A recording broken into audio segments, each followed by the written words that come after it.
Hey, this is Kevin Kelly, and you are listening to the Stardom Cast. This is Jessie from Club Venus from Stardom, and you're watching Stardom Cast.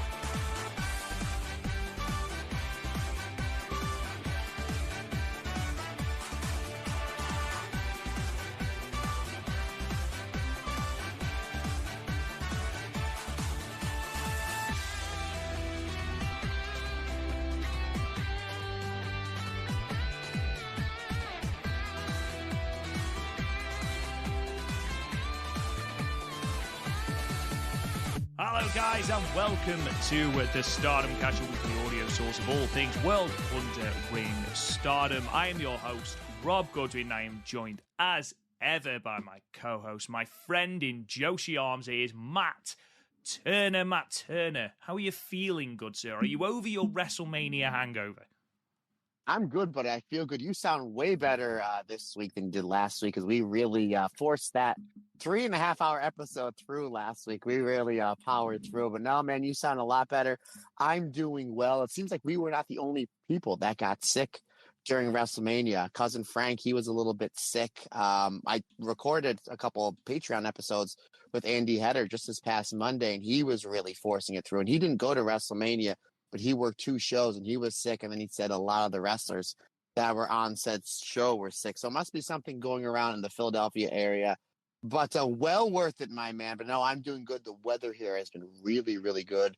It's been really, really nice. All things are well. And yeah, we have a lot to talk about today, my man. It is the Stardom Cast, but I think we might be going a little bit gold today, my friend. But other than that, how's everything in your neck of the woods?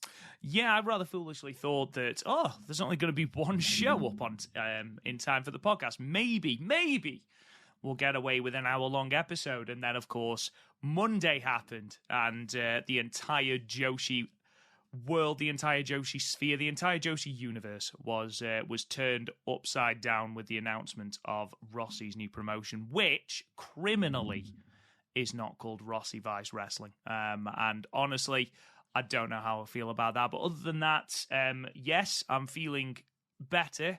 Still got quite a lot of crap on my chest. I'll periodically be muting my microphone so I can cough. It turns out I've got a virus. So not entirely sure how that happened, but I have a virus, which they've given me and this is something I don't understand about the British medical system. And I don't know if this is a worldwide thing or a European thing or just a thing in Britain. But I went to the doctors yesterday because, as I was saying to you, I'd coughed myself that raw that I was starting to get blood in my phlegm. You're welcome, ladies and gentlemen. What a lovely image for you there. But literally, it was just because I coughed too much. Went to the doctors and they were like, it sounds like you got a bit of whooping cough. I was like, well, I'm not 6, so it's probably not that. And then they were like, oh, no, well, it's probably just a virus. We can't really do anything about it, but we'll give you some antibiotics anyway, but there'll be no difference. I was like, well, what's the point in the antibiotics then? And they're just a standby antibiotic. But for what? Well, just to take. But why? If this is going to get no better, why am I taking the antibiotic? Anyway, we had this very, very circular conversation in which every question I asked was pretty much answered with, you don't need them really, to then be handed the prescription for antibiotics. So, long story short, I am now on antibiotics. I feel considerably better than I did on Tuesday. I was quite rough Friday through Tuesday, but I'm feeling a little bit more like myself today. But yes, I'll periodically be muting the mic, like I say. But I don't know, is that something that you've experienced, Matt, where they basically go, yeah, these antibiotics are useless, but we're going to prescribe them anyway? Not really. I mean, knock on wood, in my 41 years I've been blessed to be on this planet, I don't get sick too often. And when I came down with this little bit of a cold, it was basically just, well, you were with me at Walmart a couple weeks ago. It was just basically just buying some cold medicine, and then putting a whole bunch of vitamins in my body. So No, not really. Even the couple times a year that Amber goes down, usually the change of the weather, we get into winter into spring, she'll get a little bit sick, and then vice versa. When then we go into the warm weather, the cold weather, she'll be down for a couple of days. But no, and especially the fact that you're spending money. And the healthcare system here in the States is just terrible. Just what they charge you if you don't have really, really good insurance. Fortunately, with my job, me and the girls are covered pretty well. But it sounds like to me, Rob, you're better off just spending your money on a whole bunch of orange juice. You know what I mean? And then just vitamin C up your body. You know, that's what it really sounds like. I mean, to be perfectly honest, Matt, that's pretty much what I've done. I've just gone to work and just drank an incredible amount of water. More water, I think, than I have ever drank in my entire life. But do you know what? I don't care. It was well worth it. I'm still on a high from what was an absolutely phenomenal week. And it doesn't stop there because, yes, WrestleMania is in the books. Yes, Stardom's American show is in the books, but we are just around the corner of Stardom's biggest show of this year. All-Star Grand Queendom 2024 is but a week away. Obviously, next week will be our full preview for that show.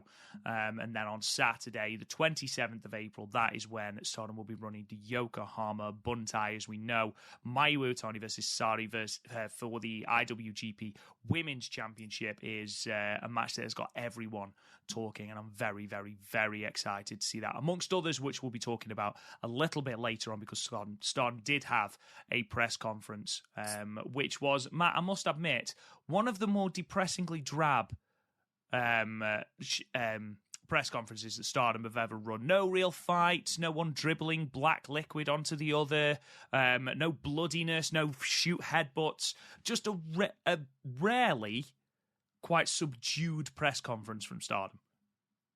Yeah, really the only thing was that Tam was trying to make Aja Kong cute again like she did at the Spark Joshi show a couple weeks ago, and Aja Kong was, I played that game with you once, I'm not playing with it again. So maybe that's what it was. Maybe just everybody just feared that Awesome Kong was there, or Aja Kong was there, and was like, we have to take this a little bit more seriously, or else she's going to back fist everybody. But yeah, regardless, it was again, if that was your first Stardom press conference that you watched, like, oh, that was a good one. But if you're old vets to the Stardom press conference like myself, and one Mr. Goodwin, you're like, where was the spaghetti getting thrown at somebody? Where was Mayu going to the wrong part of the building? So none of that happened. So, but no, it's exciting stuff, my friend. Exciting stuff with this big show coming up here at the end of the month, and then also and obviously we'll preview it at the end of this show. We have a title match coming up this weekend as well, so tag title match. So yeah, really exciting stuff going on in the world of not just Stardom but Joshi in general. Absolutely. And with that, before we kick into what is probably going to be the biggest part of the show, the whole news cycle, Matt, let's talk about our Patreon. What is coming up for our lovely, lovely patrons? This past weekend, we released the compare and contrast shows.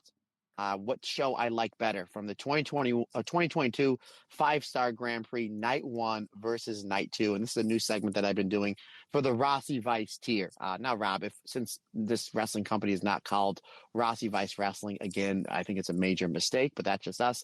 At least the tier will stay the same. So the $10 tier, the highest tier, is the Rossi Vice tier.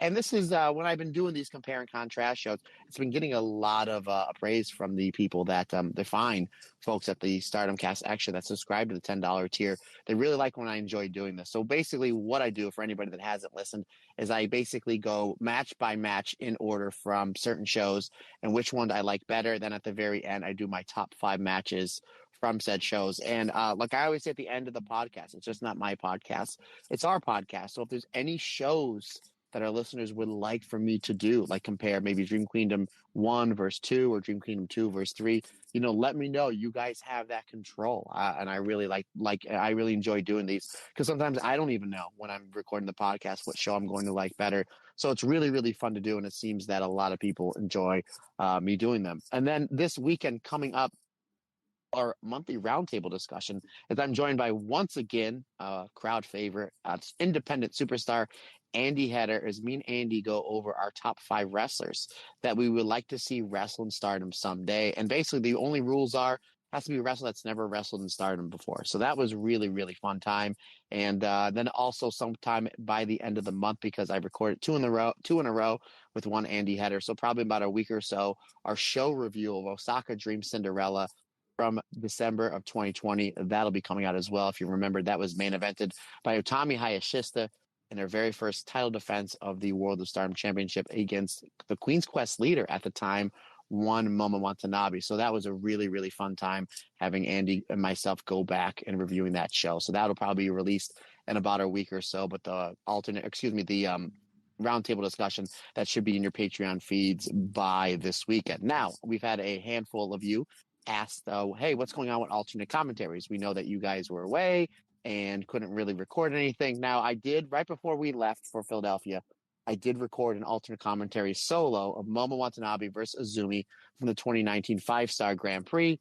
Rob had informed me that the audio was less than average, was very below average. So we decided that not only am I going to redo it, I'm going to redo it with Rob. So Momo Watanabe and Azumi, because we're not busy enough on this podcast. When we get done recording sometime later today, Rob and I will be going back to back doing alternate commentaries. We'll be doing that Momo Watanabe versus Azumi match from 2019, the 5-Star Grand Prix, and we will be recording Mayu Iwatani versus Takumi Iroha, number 2, the rematch from 2021, and this was for Mayu Iwatani's 2020. This is for Mayu Iwatani's World of Stardom Championship. So the Momo versus Azumi match should be on your Patreon feeds by the time this drops, and then on Monday, the Mayu versus Takumi Iroha alternate commentary, that'll be on your Patreon feeds as well. And then in the next handful of days, we'll be doing the alternate commentary of Saya Kamitani defending the Wonder of Stardom Championship against Mina Shirakawa. So you'll be getting 3 alternate commentaries in about the next 7 or 8 days. So again, apologies to everybody that is waiting for the alternate commentaries, and we greatly appreciate everybody's patience. We knew these alternate commentaries would be coming out late just because, again, Rob and myself, we were in Philadelphia for a handful of days and couldn't record anything. And then you throw in the fact that both of us were a little bit sick. We wanted to wait till we get a little bit better. So even though there has not been any alternate commentaries in the last 2 weeks, you're going to get a whole host of them between now and the end of the month. So that is what's on the Patreon feed and what's going to be coming up in the next week or so. So lots of really, really good stuff. I know we've had a handful of new Patreon members subscribing to the Stardom Cast Extra. So, yeah, really, really, really exciting stuff, my friend. Yeah, and I just want to shout out those new patrons. Murphy, the PW fan, Trent Niekirk, Jay, and Darren. Thank you so much for subscribing to the Patreon, and thank you to everybody else as well who is a member of the Stardom Cast Extra. Honestly, your support is absolutely incredible, and we are humbled every single day by the fact that people like listening to us. It's always a lovely, lovely feeling. Yes, there is a lot of good stuff coming up on the Patreon. I've got a couple of ideas that I meant to run past Matt before we started. I completely forgot until just, but I'll do that afterwards. But enough of this. Let's talk about the big news coming out of the Joshi world, and that is, of course, the brand new promotion from the mind of Rossi Ogawa, Dream Star Fighting Marigold, or Marigold for short, as it is going to be colloquially known. So similar to World Wonder Ring, Stardom is just known as Stardom. The same thing applies to Marigold. So there's so much to unpack with what happened on Monday. Basically, it was announced that Rossi would be delivering a press conference on Monday the 15th of April, and it will be streaming live on the Wrestle Universe YouTube page. Now, obviously, that is key for another section which we're going to be talking about in a moment, because Wrestle Universe, for those who don't know, is the cyber agent streaming platform that streams Noah, DDT, TJPW, and others. I think some Sendai Girls is on there, but I think there's some inconsistencies with what actually goes on there. But in terms of pure value for money, Wrestle Universe is easily the best value for money. So if Marigold, as it appears, Marigold are going to be on there as well, it's an incredible value package. And just in itself, before we get into anything to do with the promotion, being streamed live, which is what is going to be happening, being streamed live on Wrestle Universe, where the broadcast quality is fantastic, the production is fantastic. That's already a huge, huge win for Marigold in its early days. Now, I just want to go through a couple of things before I throw to you, Matt, because as I said, there is so much to talk about. Let's talk to start with about Marigold's first lot of wrestlers, their roster. We already knew the wrestlers from Stardom that would be leaving or jumping ship to join Marigold. Utami Hayashishita, Giulia, Mirai, Mei Sakurai, Nanai Takahashi, and Yuzuki were all present at the press conference. Yuzuki, who will be now known as Victoria Yuzuki, Victoria, the goddess of victory, and Yuzuki has made a very clear point that she wishes to be the future icon of Marigold, so the name change reflects that. Alongside those 6 names from Stardom, you then had Naoya Ishikawa, who Stardom fans might know as the the other Tam from the Tam versus Tam match from New Blood 8. But again, she has been very clear that she isn't looking to emulate anybody else. She wants to basically use this opportunity to show everyone what she is capable of. And Ishikawa has had, she debuted in 2019. She has literally been all over the place wrestling for everyone from Diana to YMZ to Stardom to freelance shows to Ice Ribbon to Prominence and to Actwres Girl'z. And that is very important for what we're going to be talking about in a moment. But Matt, before we dive headlong into the immediate controversy that came with the press conference, obviously Marigold, Dream Star Fighting Marigold, and I'm going to have to get my head around saying that because I've just been calling it Marigold. Everyone seemed very, very happy, and that's really, really important, especially with what we know about how Rossi was feeling in the latter days of his tenure at Stardom. We know that Giulia was unhappy in the end of her tenure in Stardom. Everyone seemed very, very, very excited with this new venture. And again, being on Wrestle Universe is such a great coup for Marigold. And to be honest, we're not going to be comparing Marigold to Stardom very much at all during this because they're 2 separate promotions. However, if you look at being streamed live on Wrestle Universe to Stardom World, I would argue that Marigold have a significant advantage in terms of streaming, not only because of live streaming, not only because they're going to have English and Japanese commentary, whether that's for every show or whether that is just for this opening show, which again we'll be talking about a little bit further down the line, or just because of production quality. Marigold certainly feel like they've come out of the blocks swinging for the fences, and I am all here for that. Yeah, and again, this is going to have to push Stardom to upgrade their system ASAP. We saw them doing some testing. The past handful of shows, they've all been live streamed to Stardom World. Obviously, they had 3 shows this weekend, and the only one we were able to see live as it happened was the show in Korakuen that we're going to review, which was a pay-per-view, which we knew was going to be a pay-per-view, but we didn't know how to purchase it or get it until mere hours before it happened. Where here we are, a handful of weeks out from this very first show. We already know the platform we need to purchase to watch it. Now, I'm not going to compare Wrestle Universe to Stardom World just because I've never used Wrestle Universe before. But if this is where Marigold is going to be, then I'm going to have to subscribe to it, which is fine because then I'll get the Noah, I'll get the Tokyo Joshi Pro stuff, I'll get the DDT stuff, and then I'll get a little bit of Sendai Girls there as well. And I believe it's right around the same cost. So again, you're already on a platform. You're already telling your viewers that can't be there in Korakuen Hall, from which I understand sold out in mere minutes this morning, that it can't be there for the first show. You already know how you're going to be able to watch this show, and the buzz coming off this is absolutely fantastic. They're on the cover of the Weekly Pro Wrestling magazine already. I mean, they're coming out of this. The gate, with an absolute home run. This was absolutely, there's nobody that can see what they've done already just on the press conference and can't give anything below a 10 out of a 10. I mean, they really hit this out of the park to even the point where these tracksuits, Rob, they are fantastic. I mean, they mirror the ceiling tracksuits that we put over so well on that Yoshinko versus Mayu match from Budokan. It's just like, oh wow, they're even the tracksuits look fantastic, but everything they've done has been really, really good. And obviously, we're going to get into it in a moment or two. The little bit of controversy that there's a little bit of negativity towards Rossi that was quickly disparaged. But no, it looks like that everybody looks happy, like you said, which is the most important thing. They're going to get a fresh start. And not only that, but hey, the best dressed man in all of professional wrestling with that gold suit, my friend. I mean, it really looked like that he was going into the NFL Hall of Fame with that gold jacket. Rossi, who we haven't seen in a while, looks like $1 million. So yeah, really, really good stuff. I'm really, really excited for it. And obviously we are going to be here. I'm sure Rob will get into it.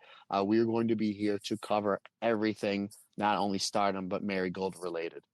Yeah, absolutely. We're going to talk a little bit about that once we've broken down all of the news that came out of this press conference. You're absolutely right, Matt. One of the things I'm most excited about is the return of Rossi Vice, because, good God, that man dressed up for this press conference. He looked like $1 million. And those tracksuits, there's something about plain black tracksuits with the detail picked out in white and yellow that just looks incredibly smart and stylish.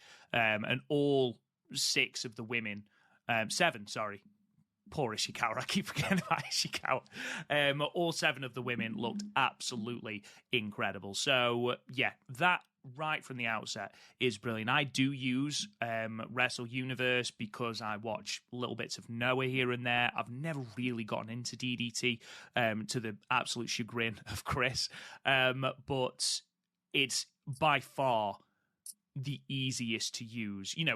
With the exception of the WWE Network, which, is in its own league, I would argue this is easily the best platform to use. And including the network, it is easily the best value for money as well.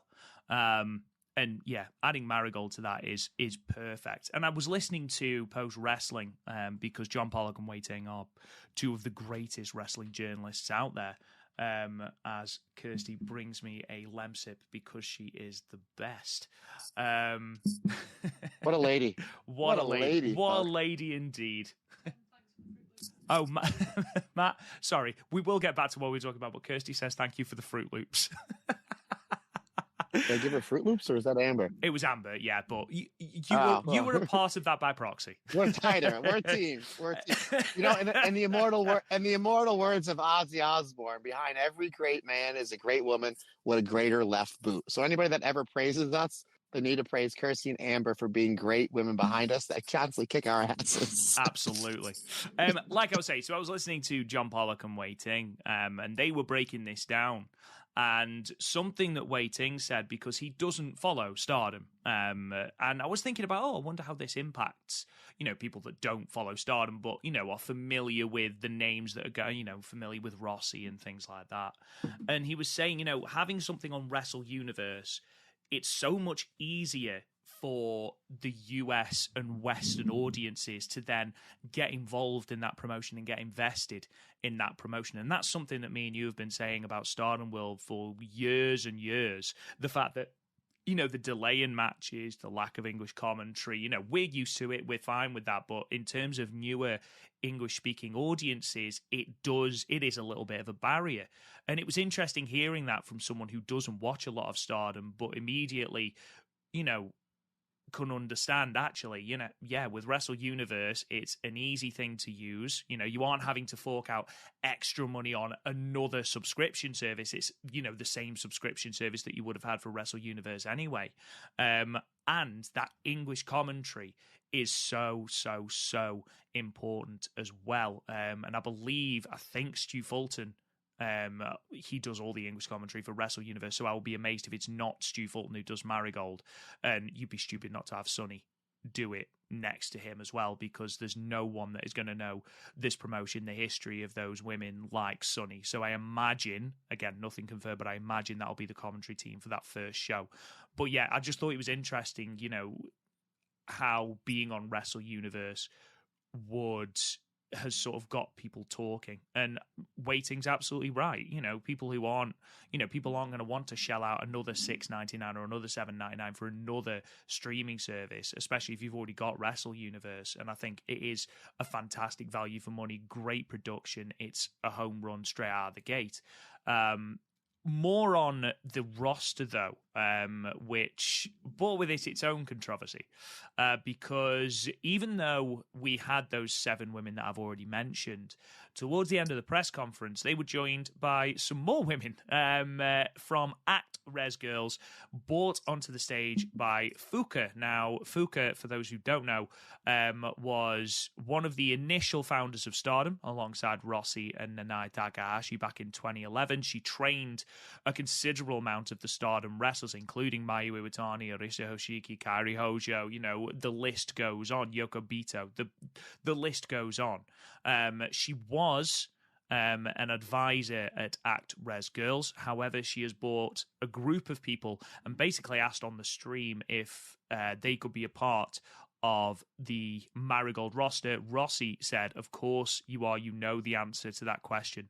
Those women are Natsumi Sumikawa, Mika Aono, Misa Matsui, Shiaka Chikagoto, and Kuki. Now, if I've mispronounced any of those names, I apologize. I imagine I will get the hang of it eventually. Why this was so controversial is twofold. First of all, and I know very, very little about Actwres Girl'z, and there are some great people out there, Velkage, for example, Plug Pedro, who know a lot more about Actwres Girl'z than I do, and listening to them has really helped my understanding. But this is pretty much the entirety of Actwres Girl'z' main event scene have gone now to Marigold. Now, even though that's fantastic for Rossi, fantastic for Marigold, it does pretty much gut Actwres Girl'z.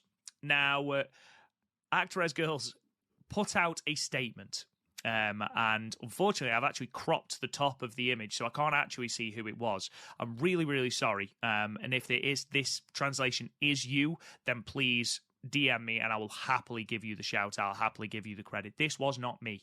But someone translated this initial statement from Actwres Girl'z.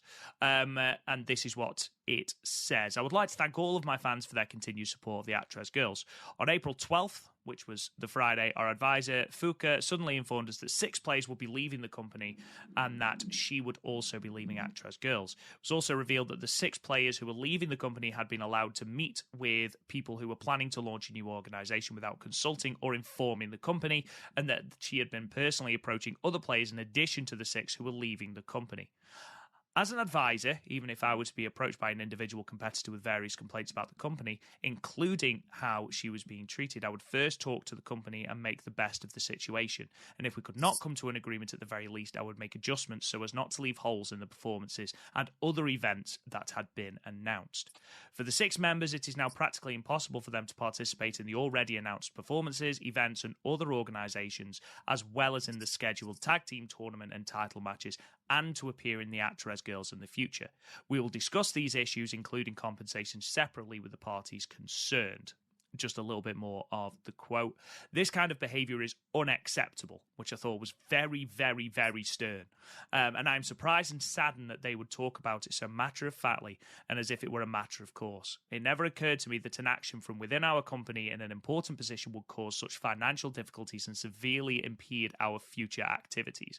The sudden incident has taken a heavy psychological toll on the remaining players, and many of them have already lost where I am, and many of them are anxious and saddened by the situation.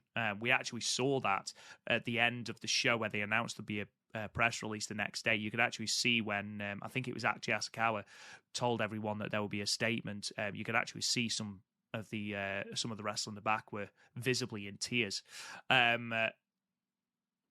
We are also confused by this incident, which was new to us, but we will carefully discuss the future while taking care of the athletes. We are very sorry for any concern this may cause you. We will inform you of our future activities as soon as they are decided. We apologize for any concern. Oh, sorry. So that's the quote. That's the press release that Actwres Girl'z put out. Again, if you are responsible for that translation, thank you so much. I apologize that I've cropped the name off top. Please let me know and I will happily give you the credit for that. Now, with all of the drama surrounding Rossi's firing back in February from Stardom on the grounds of supposed poaching, this, when it came out that, you know, you listen to that press release and suddenly it sounds like Rossi is poaching a lot of AWG wrestlers. And it didn't look good. However, all is not as it seemed, and we'll talk a little bit about that at the moment. I imagine something that AWG were not happy about is that one of the wrestlers that jumped, Natsumi Sumikawa, who Stardom fans might remember as former Stardom wrestler Natsumi Shozuki, who is a former Goddess of Stardom champion with Kairi Hojo as Hoshio Tenio. She was actually their champion when she jumped, so the title is now vacant. But also, of the 3 people to hold the Actwres Girl'z Singles Championship, 2 of them have left. So, that does give you some indication of just how main event scene-y these girls are. Now, Matt, obviously, before we get into what was then announced after this, people were not happy with the way that this appeared for Marigold. And certainly people were in a lot of distress regarding how this would affect AWG, weren't they? Yeah, it wasn't a good look for Rossi right away, and obviously we'll get into what really happened. Probably about an hour or so after this news dropped, me and you got an email from somebody very close to the situation, somebody that we obviously trust, and was saying, this isn't true, this is 100% not true, don't believe everything that you read, which is always, it always seems like, and I guess here's your Uncle MT lesson of the week, folks. Just because you hear something, make sure you do your fact check. It really seems like in a day where social media is king, especially when it comes to pro wrestling, everybody wants to report on something first. They want to get the dirt because they want the clicks and the likes and the retweets. But then when you have to, and again, I know you're going to get into a partner, and I don't want to get too far ahead. But then when you have to retract your statement less than 24 hours later, kind of makes you look unprofessional. So again, if whatever you're doing in life, folks, here's your lesson from the week. Make sure you're doing all your fact checking first before you're putting it out there. Again, I know we always want to be the first ones to report on something, but a lot of times the first thing you hear just isn't true because you're trying to get the dirt out there. You know what I mean? So it's like, do your fact checking first before you put something out there on social media. So yeah, it really looked like Rossi was quote unquote poaching. Obviously that wasn't the scenario, but this really seems like when we first heard Rossi was coming up with a new company, that a lot of the Stardom fan base was that thought maybe 5 or 6 big main eventers were going to jump over to Rossi's company, very similar to what Actwres Girl'z obviously did this past Monday. So you got to give Stardom, and it's very well could have been. If the new, President Okada didn't do his due diligence, if the new brass at Bushi Road didn't do their due diligence, this press conference really could have looked like not just Utami and Mirai and Giulia. It very well could have been Tam. It very well could have been Saya Kamatani. It very well could have been Hanan.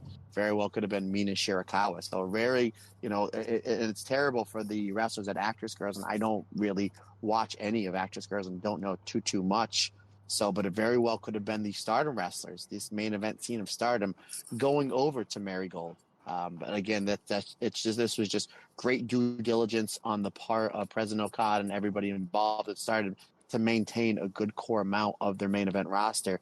But obviously, the wrestlers over at Actwres Girl'z, they wanted to do something better, and coming over to Rossi's company is going to be better for them.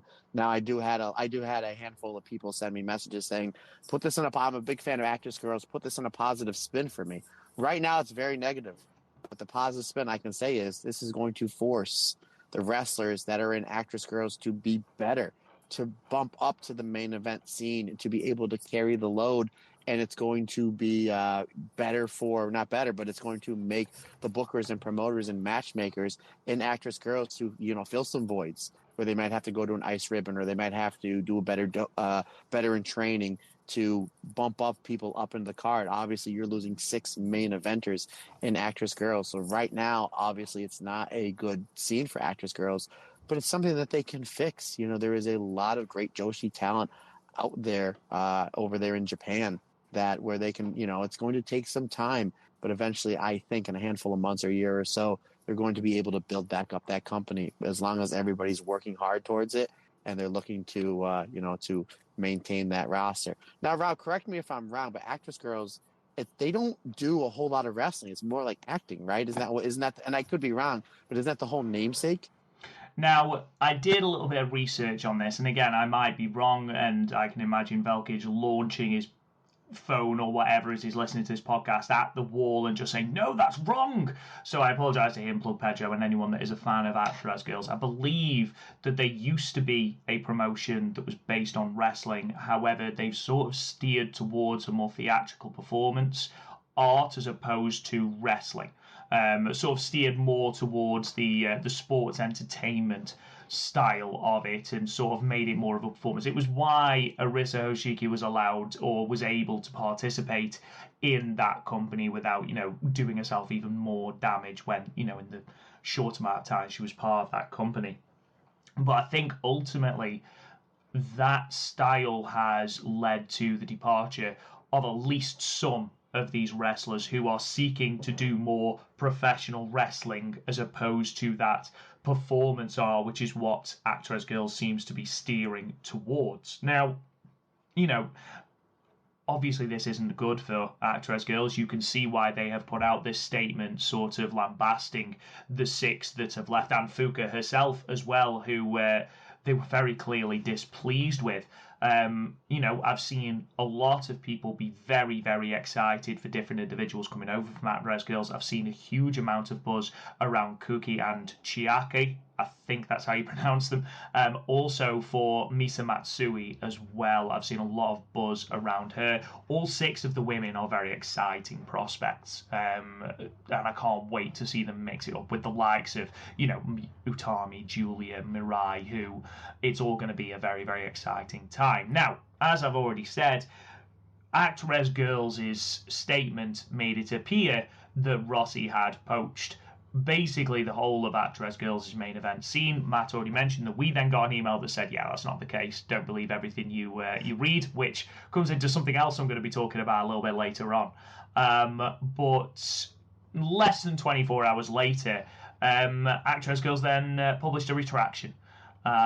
Which, again, this was just translated by Google, that basically says it has come to light that some of the information in yesterday's announcement about the departure may not have been factual, which is never a good start to something. If you are having to announce that basically what you've said isn't fact, immediately people are like, oh, right, okay, well, I'm not bothered then. So we have decided to withdraw the original statement and will report back after confirming the details.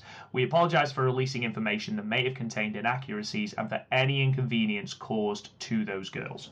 Now, ultimately, Actwres Girl'z threw the girls and Fuka under the bus with that first statement. And if that was the case, then, you can understand their anger.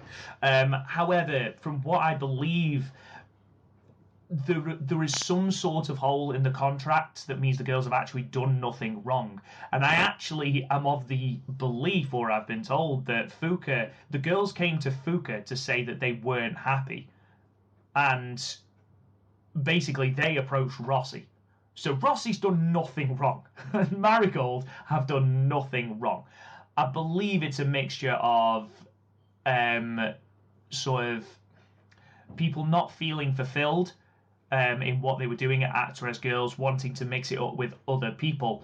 And unfortunately, it's just come at a time when, Marigold have done this huge press conference, and whether Actwres Girl'z feel blindsided by this is irrelevant. They've had to withdraw their original statement. And I don't know if you saw this, Matt, but Fuka quote tweeted this, and it was perhaps the greatest tweet I've ever read in my entire life, because it was so professional in the way that she basically the entire tweet was just, don't release stuff without checking the facts first. But it was so beautifully written.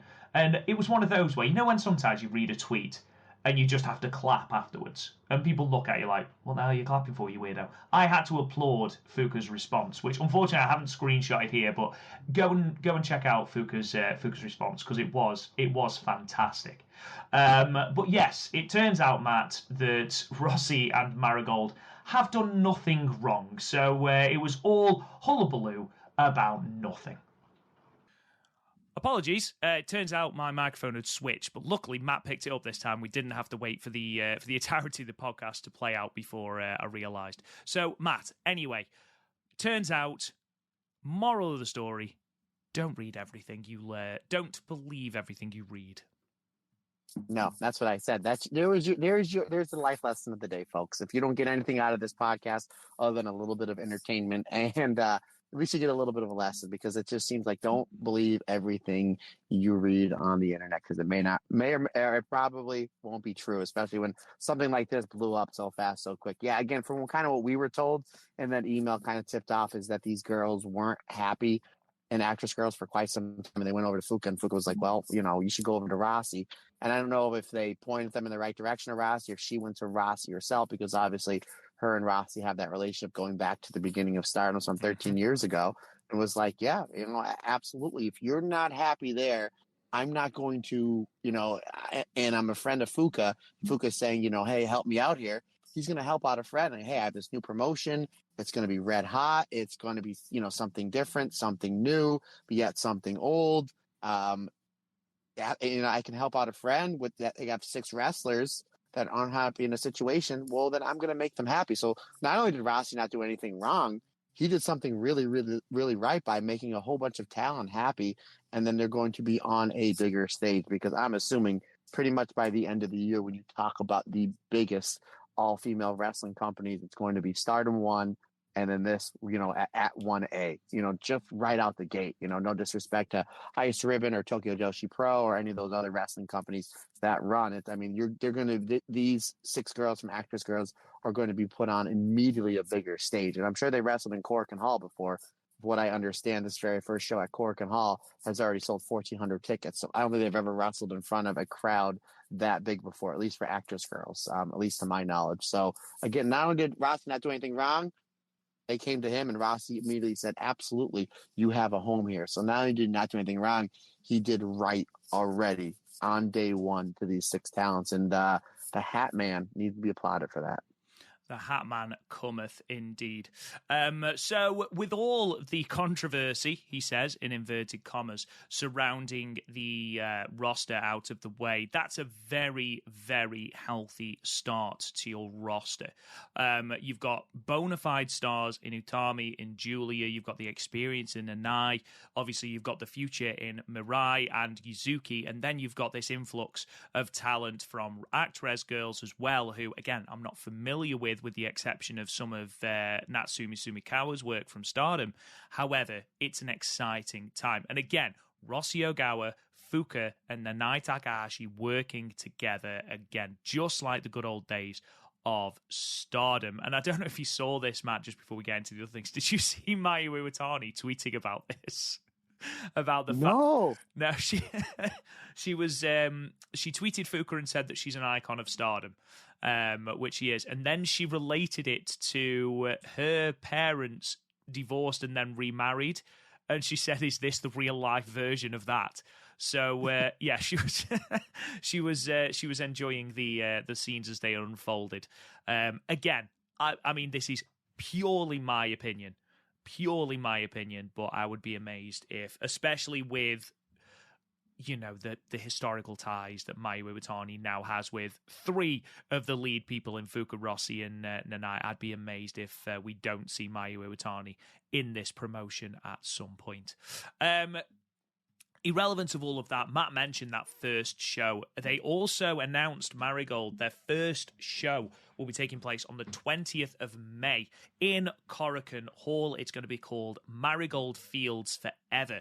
It's going to be live on Wrestle Universe, English and Japanese commentary, and we even had our first match announcement. So our main event is going to be Giulia and a mystery partner versus Sari and a mystery partner. Now, I don't know if you remember this, Matt, but Sari did an interview a while ago saying she wanted to wrestle both Giulia and Mayu Iwatani, and she's doing that in the space of a month for 2 different promotions. In fact, Sari was on this press conference to talk and set up this match with Giulia, and then was on the Stardom press conference the very, very next day. So Sari living her best life. That in itself is going to be an incredibly cool main event, especially as we don't know who those mystery partners are. The speculation has been rife, and we'll get into that as well.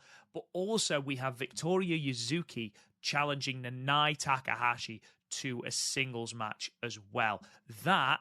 Do not sleep on that match. Yuzuki showed us throughout her tenure in Stardom just how talented she is. She wants to be the future of this company. She wants to be the future icon of Marigold.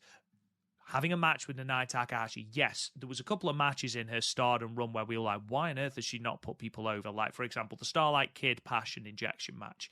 There was no need for Nanai to win that. However, you look at what it did for Lady C, for Miyu Amasaki, for Waka Tsukiyama in particular. If Nanai can do that for Victoria Yuzuki as well, take her under her wing, that could be a very, very, very important match. Obviously, we're going to have more announcements as the weeks go on towards the 20th of May and sort of, giving us more matches and more hype.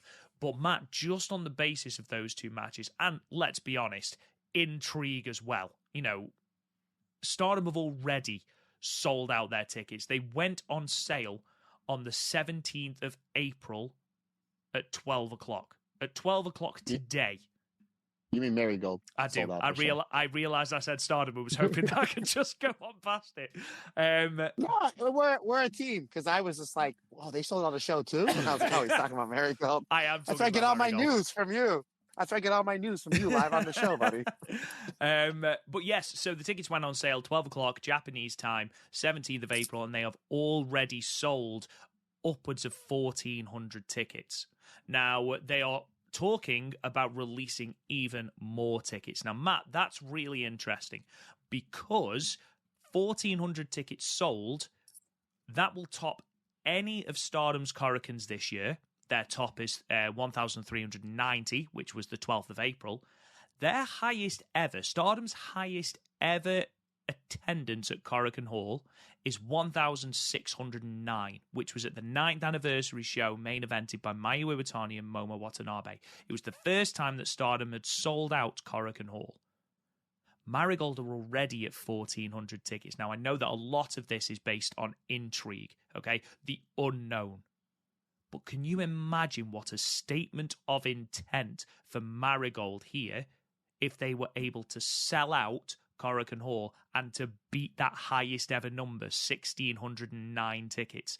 Imagine the clout that would have for Marigold.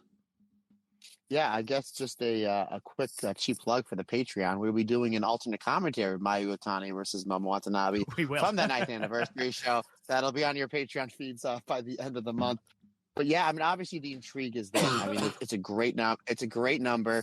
The thing is, are they going to be able to sustain it? Like, again, this is the new hot thing. It's the new shiny toy. It's the new hot thing in not only just Joshi and Japanese wrestling, just in wrestling in general. That's pretty much what everybody is talking about outside of the WWE, because the WWE is just a monster, especially coming off the Philly Mania. But it's really all everybody is talking about is the show. I have friends of mine that have never seen a Stardom match, never seen anything in Joshi, that have been texting me and tweeting at me and asking me all sorts of questions about everything that's going on. And then you have the intrigue of them possibly, and I'm sure we'll get into it in a moment or two, them possibly working with the World Wrestling Entertainment. So you're throwing that in there as well. Possible dream matches. Again, Giulia was just on NXT TV, and now she's over here basically being one of the main flag bearers of Marigold Wrestling. Utami Hayashisa has been a main eventer, for the last 3 or 4 years, and one of the best wrestlers in all of wrestling. Last handful of years, she's going to be cornerstone as one of the aces. There's a couple other talents too. I believe Jazzy Gabbert, one of her trainees, is going to be on the show. Then a couple of American independent talents. So you have all that, but yeah, the fact that they sold out Korakuen Hall to the point where it's just like, well, the demand is so high, very much like starting with the ECW Arena where they sold out, but the demand for tickets is so high, we're going to have to get a crowbar to get more people in there. But if they can get to this 1,600 and outdraw, all of Stardom shows that have ever been ran at Korakuen Hall, I mean, that is a major, major statement. But before I throw back to you, you mentioned about Sari going back-to-back on press conferences and the fact that she's having 2 of her dream matches in a matter of 3 weeks. I think Sari is this year's Saori Anou.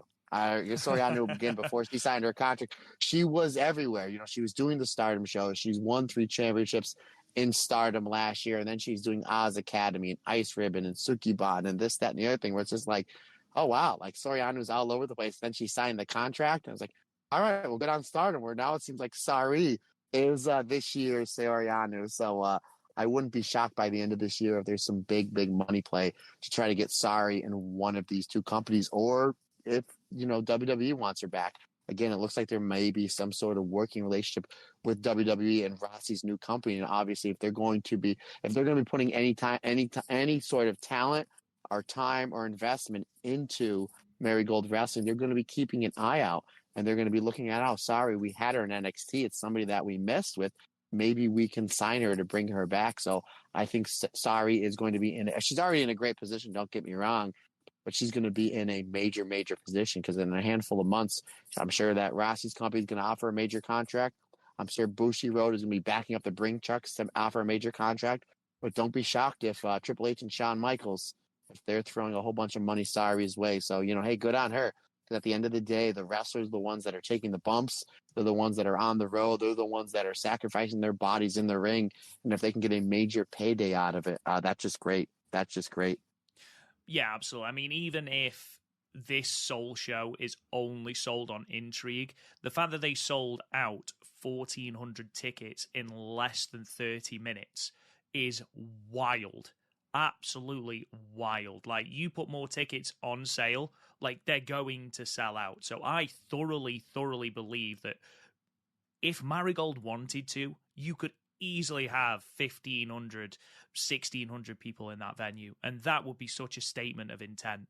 First show in this company's history, and what a way to do it. What a way to do it. I mean, you did mention, I was going to bring this up later, you did mention there are going to be some foreigners on this tour, because they did announce some tour dates, which we'll go into in a minute. So the Gaikokujins that are on this card are Bozilla, who is the trainee of Jazzy Gabert, who you mentioned before, a powerhouse wrestler. She's 20 years old. She's 205 pounds, and she looks incredible. She is absolutely enormous. Jazzy Gabert's promotion, which I believe is Serious Wrestling, Bozilla has been the top champion there for almost a year, 333 days.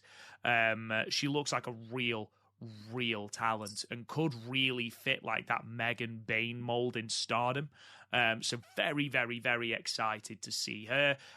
Also on this tour is Myla Grace. Now, Myla Grace is a Northern Irish wrestler, and she's great. She is really good in ring, and this is a purely selfish thing. She's Northern Irish, so it means her promos, the Northern Irish accent is so good to me.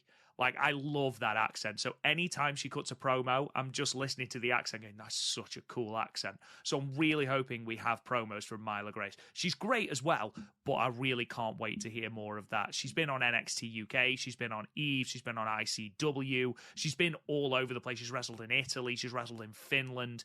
All over the place. Really hot prospect on the indie scene. Speaking of hot prospects on the indie scene, the third and final Gaikokujin that has been announced is Zayda Steele. Again, 20 years old, has been wrestling since 2022 and has literally wrestled absolutely everywhere. She's wrestled in MLW, CZW, which it always surprises me when people have wrestled in CZW because the promotion terrifies me. SWF, she's wrestled in Monster Factory. She's wrestled literally everywhere. MCW. So again, really hot prospects. So those are your 3 Gaikokujins that will join that roster of 13 for the upcoming Marigold tour. Matt, I don't know if you've seen anything of Bozilla, Zeta Steel, or Myla Grace. I'm familiar with Myla Grace. I've seen quite a few of her matches. I think she's going to fit in really well. Bozilla, if what the limited I've seen of her, if she is going to be wrestling in the same sort of style as the early alpha female stuff, or, you know, Megan Bain, thinking more recently, you know, I think she could have a real spot on this roster, because having that powerhouse heel Guy Kakuzian could be really good compared to the rest of your roster. What do you think? Rob, you mentioned that it terrifies you if someone's ever wrestled in CZW. Do you know that I've wrestled in CZW before? It terrifies me every day, Matt. There it is. I wrestled one Chris Hero, so there was no light tubes or bed of nails or anything like that. So Chris did a great job taking care of me. Anywho, I saw the picture of Bozilla. Yeah, it looks like an absolute monster, and that name is amazing. It is awesome. Bozilla. It is amazing. Yeah, Bozilla. It reminds me of multi-sport athlete One Bo Jackson in that name. So yeah, that's great. Zeta Steel, I've seen a decent amount of her. The fact that she's only been wrestling for like 2 years, and that she's been able to put herself out there and get, you know, you mentioned MLW, CZW, she's been all over the place. So that goes to show you how much passion she has for pro wrestling, and she's going to get a big spot here for Marigold Wrestling. So, and then the girl from Northern Ireland I've never seen before, but obviously you're singing her praises, not just in the ring, but on her promos as well. So this is a nice mix of talent that we know, talent that is main event talent that has main event potential, like the Mirai and Yuzuki, and then 6 main eventers from Actwres Girl'z that I'm not familiar with.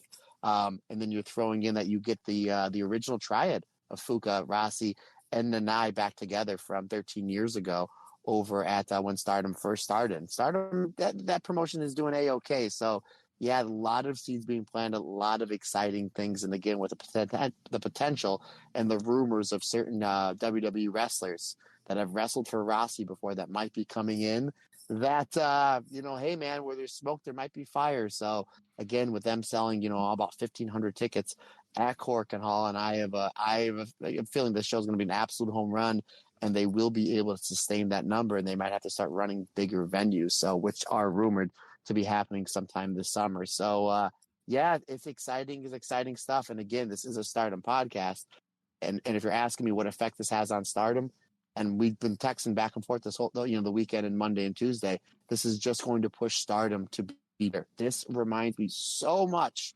of the Monday Night Wars, which I was so fortunate as a wrestling fan in the 90s to live out, and it just made Vince and Eric Bischoff just do better. It made the talent be better.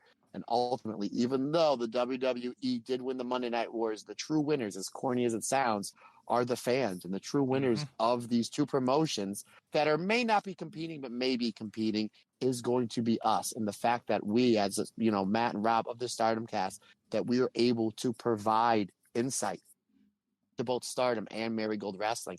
And folks, we have friends in both companies, both Stardom and Marigold, and we were very upfront.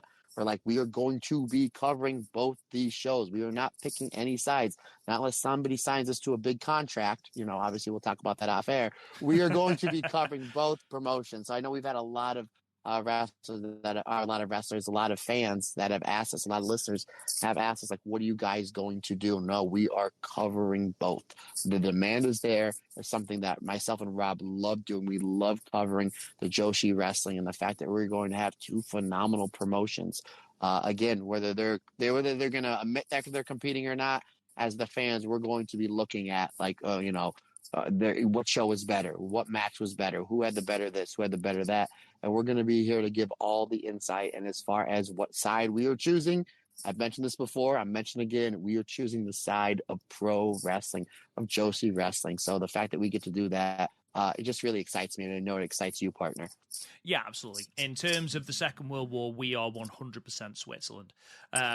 We will be literally just watching both promotions and enjoying every moment, because everything that is good for Marigold is going to push Stardom to be better, and vice versa.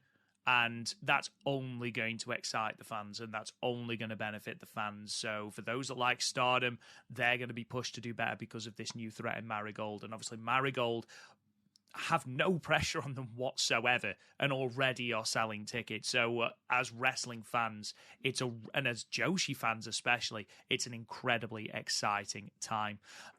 We've got more tour dates for Marigold. Obviously, they announced their first 9-date tour. The first show, as I've already mentioned, is the Marigold Fields Forever show. That's going to be on the 20th of May in Korakuen Hall. We've then got a show on the 26th of May in Shinkiba, one in Osaka on the 1st of June, Hamamatsu on the 2nd of June. We've then got Marigold's second Korakuen Hall show, the 11th of June, Kyoto on the 15th of June, Nagoya on the 16th of June, Shinkiba on the 23rd of June, and then Sendai on the 29th of June. So we've just got 9 dates there. They're going to take us from the end of May to the end of June. I'm excited to see where they run because they are already quite decent venues. You've got 2 Korakuen Hall shows in there. But also there is a lot of things to be spoken about in terms of the future of Marigold. And the reason I say that is because Tokyo Sports announced that Rossi is interested in inviting both Io Shirai and Kairi to Marigold. Now, Matt, the verbiage of that really interested me because the way it's reported is interested in bringing in Io Shirai and Kairi Sane. What Joshi promotion isn't interested in bringing in Io Shirai and Kairi? It doesn't mean it's going to happen. I'm interested in being a millionaire. I'm interested in going on a night out with Hazuki. I'm interested in being best friends with Natsupoi. It doesn't mean it's going to happen. However, Rossi has just spent almost an entire week with the WWE in Philadelphia. So, does that mean this happens? Maybe, maybe not. Is it more likely now to happen for Marigold? Absolutely. Absolutely. Because again, Rossi has just spent all of Mania Week backstage with the WWE. Why would he be there if he wasn't putting fingers in pies and spinning plates? I fully believe that Io and Kairi will wrestle in Marigold. Because otherwise, aside from Giulia being in NXT, which we will talk about in a minute, why would he be there? There has to be, basically Rossi is, let's say it now, Rossi has already come out and said there is a relationship between us and WWE. And he is expecting an announcement from WWE saying that very, very soon. What that relationship entails, I do not know. I don't think Marigold is going to be NXT Japan, don't get me wrong, but, whether that means that we get NXT wrestlers coming over in the same way that AEW and Stardom have developed this relationship over the last month, I don't know. Maybe we see a Sol Rucker in Marigold. Maybe that's how the Giulia contract works with NXT. Maybe she does some dates in NXT, some dates in Marigold. I don't know. Maybe she just does these first 9 dates in Marigold and then goes over to NXT. I don't know. However, what we'll say is it is significantly more likely that Io and Kairi show up in Marigold than any other Joshi promotion in Japan. I mean, I feel like it's almost, barring injuries, barring, unforeseen circumstances, it seems like a slam dunk to happen. And if Rossi's promotion are able to bring Io and Kairi, Io in particular, no disrespect to Kairi, but Kairi has just finished that run in Stardom before going back. Io hasn't wrestled in Stardom, hasn't wrestled for a Joshi promotion since 2018. She's just lost the WWE Women's Championship in one of the best women's bouts in WrestleMania history against Bayley. She's a huge name. To be able to bring her in your first year of business, again, is incredible clout for Marigold. Incredible. And again, to add Kairi to that would be even better. Do I see Io Shirai and Kairi being the mystery partners for Giulia and Sari on their first show? No, I don't. However, we've only got dates running through to the 29th of June. Could we be looking at Marigold running a bigger venue, a Yokohama Budokan, for example, and putting Io and Kairi on that card? I don't know. The excitement, though, surrounding this is very, very interesting, Matt. Yeah, I'm pretty much going to agree with you. I think on a scale of 1 to 10, there's a 9. A 9. I'm going to say is that they show up and they wrestled.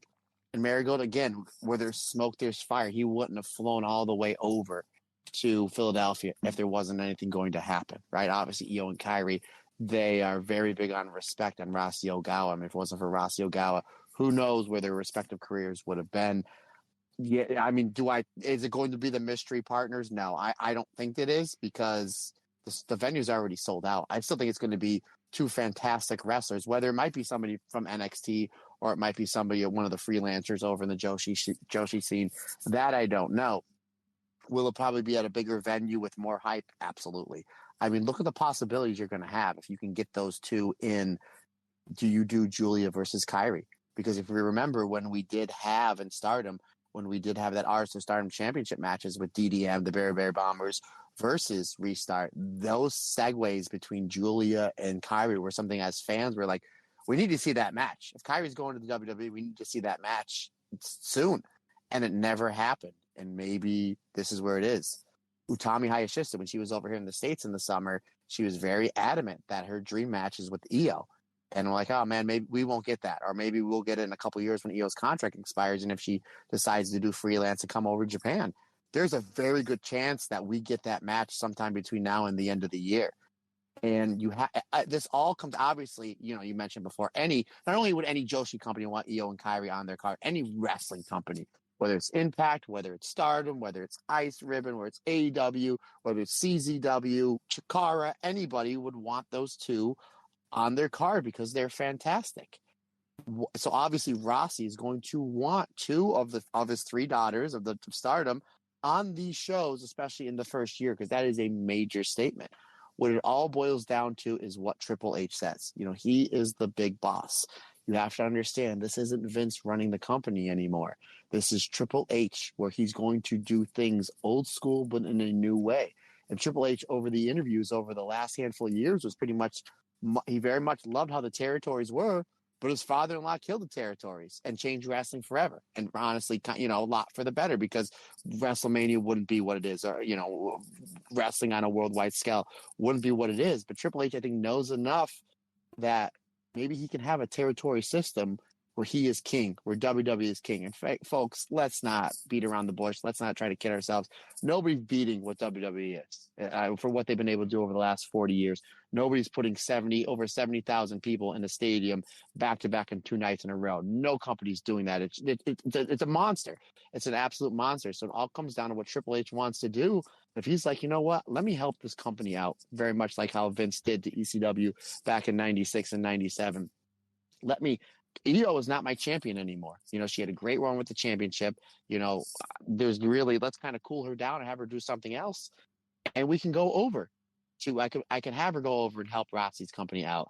Kairi, looks like Kairi and Asuka obviously still the women's tag team champions. It looks like they're building up Bianca Belair and Jade Cargill to take that next spot. That's where the story's going, in my opinion.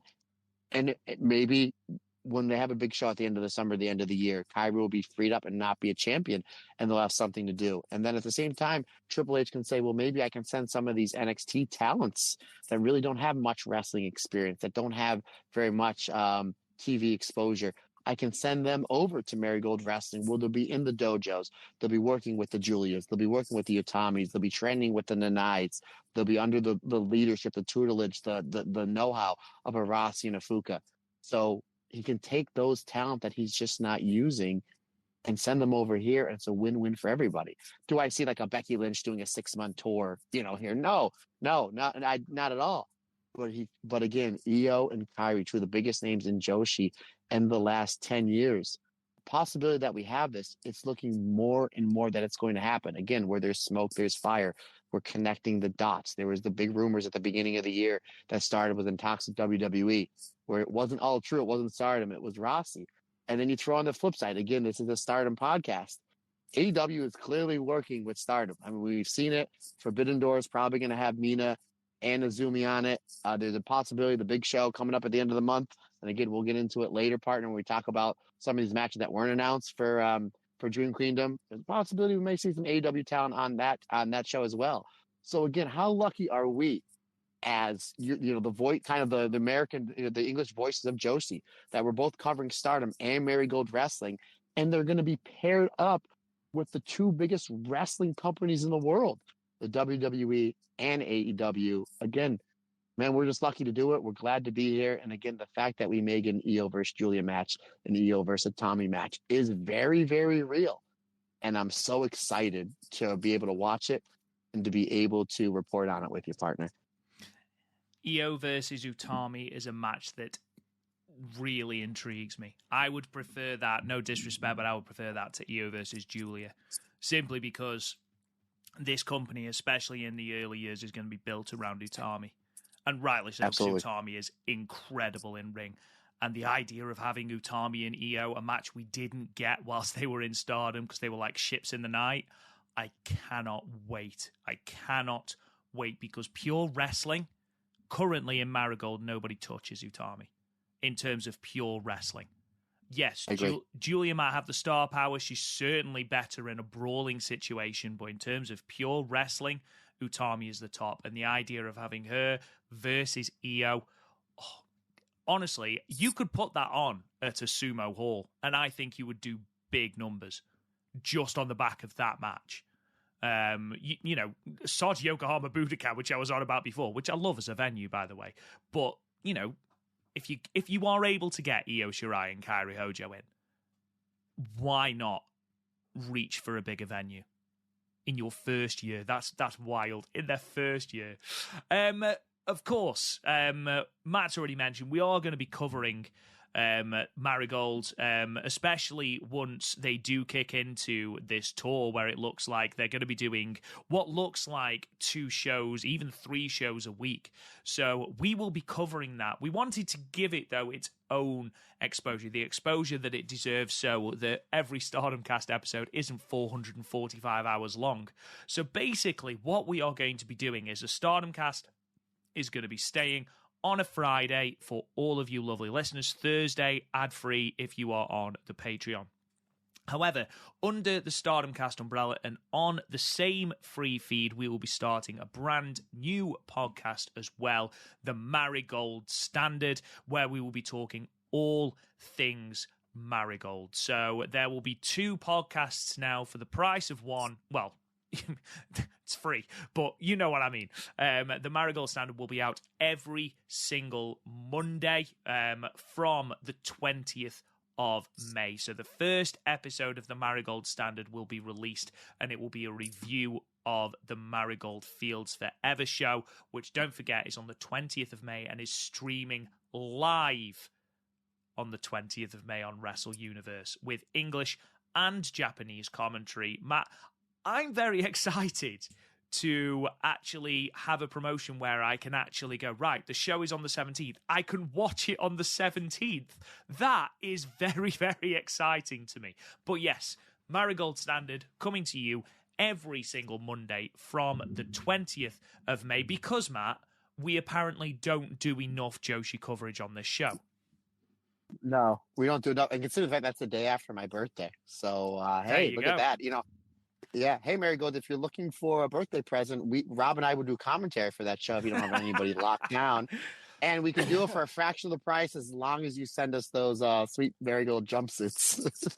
Yeah, if anyone from Marigold is listening, I would love a Marigold tracksuit, because the next thing I wanted to talk about in terms of Marigold is that they're actually on the front page, on the cover of Weekly Pro Wrestling, which was released yesterday on the 16th. You are able to get it worldwide through Amazon Japan, so please go. I believe they've got 6 pages on the inside as well.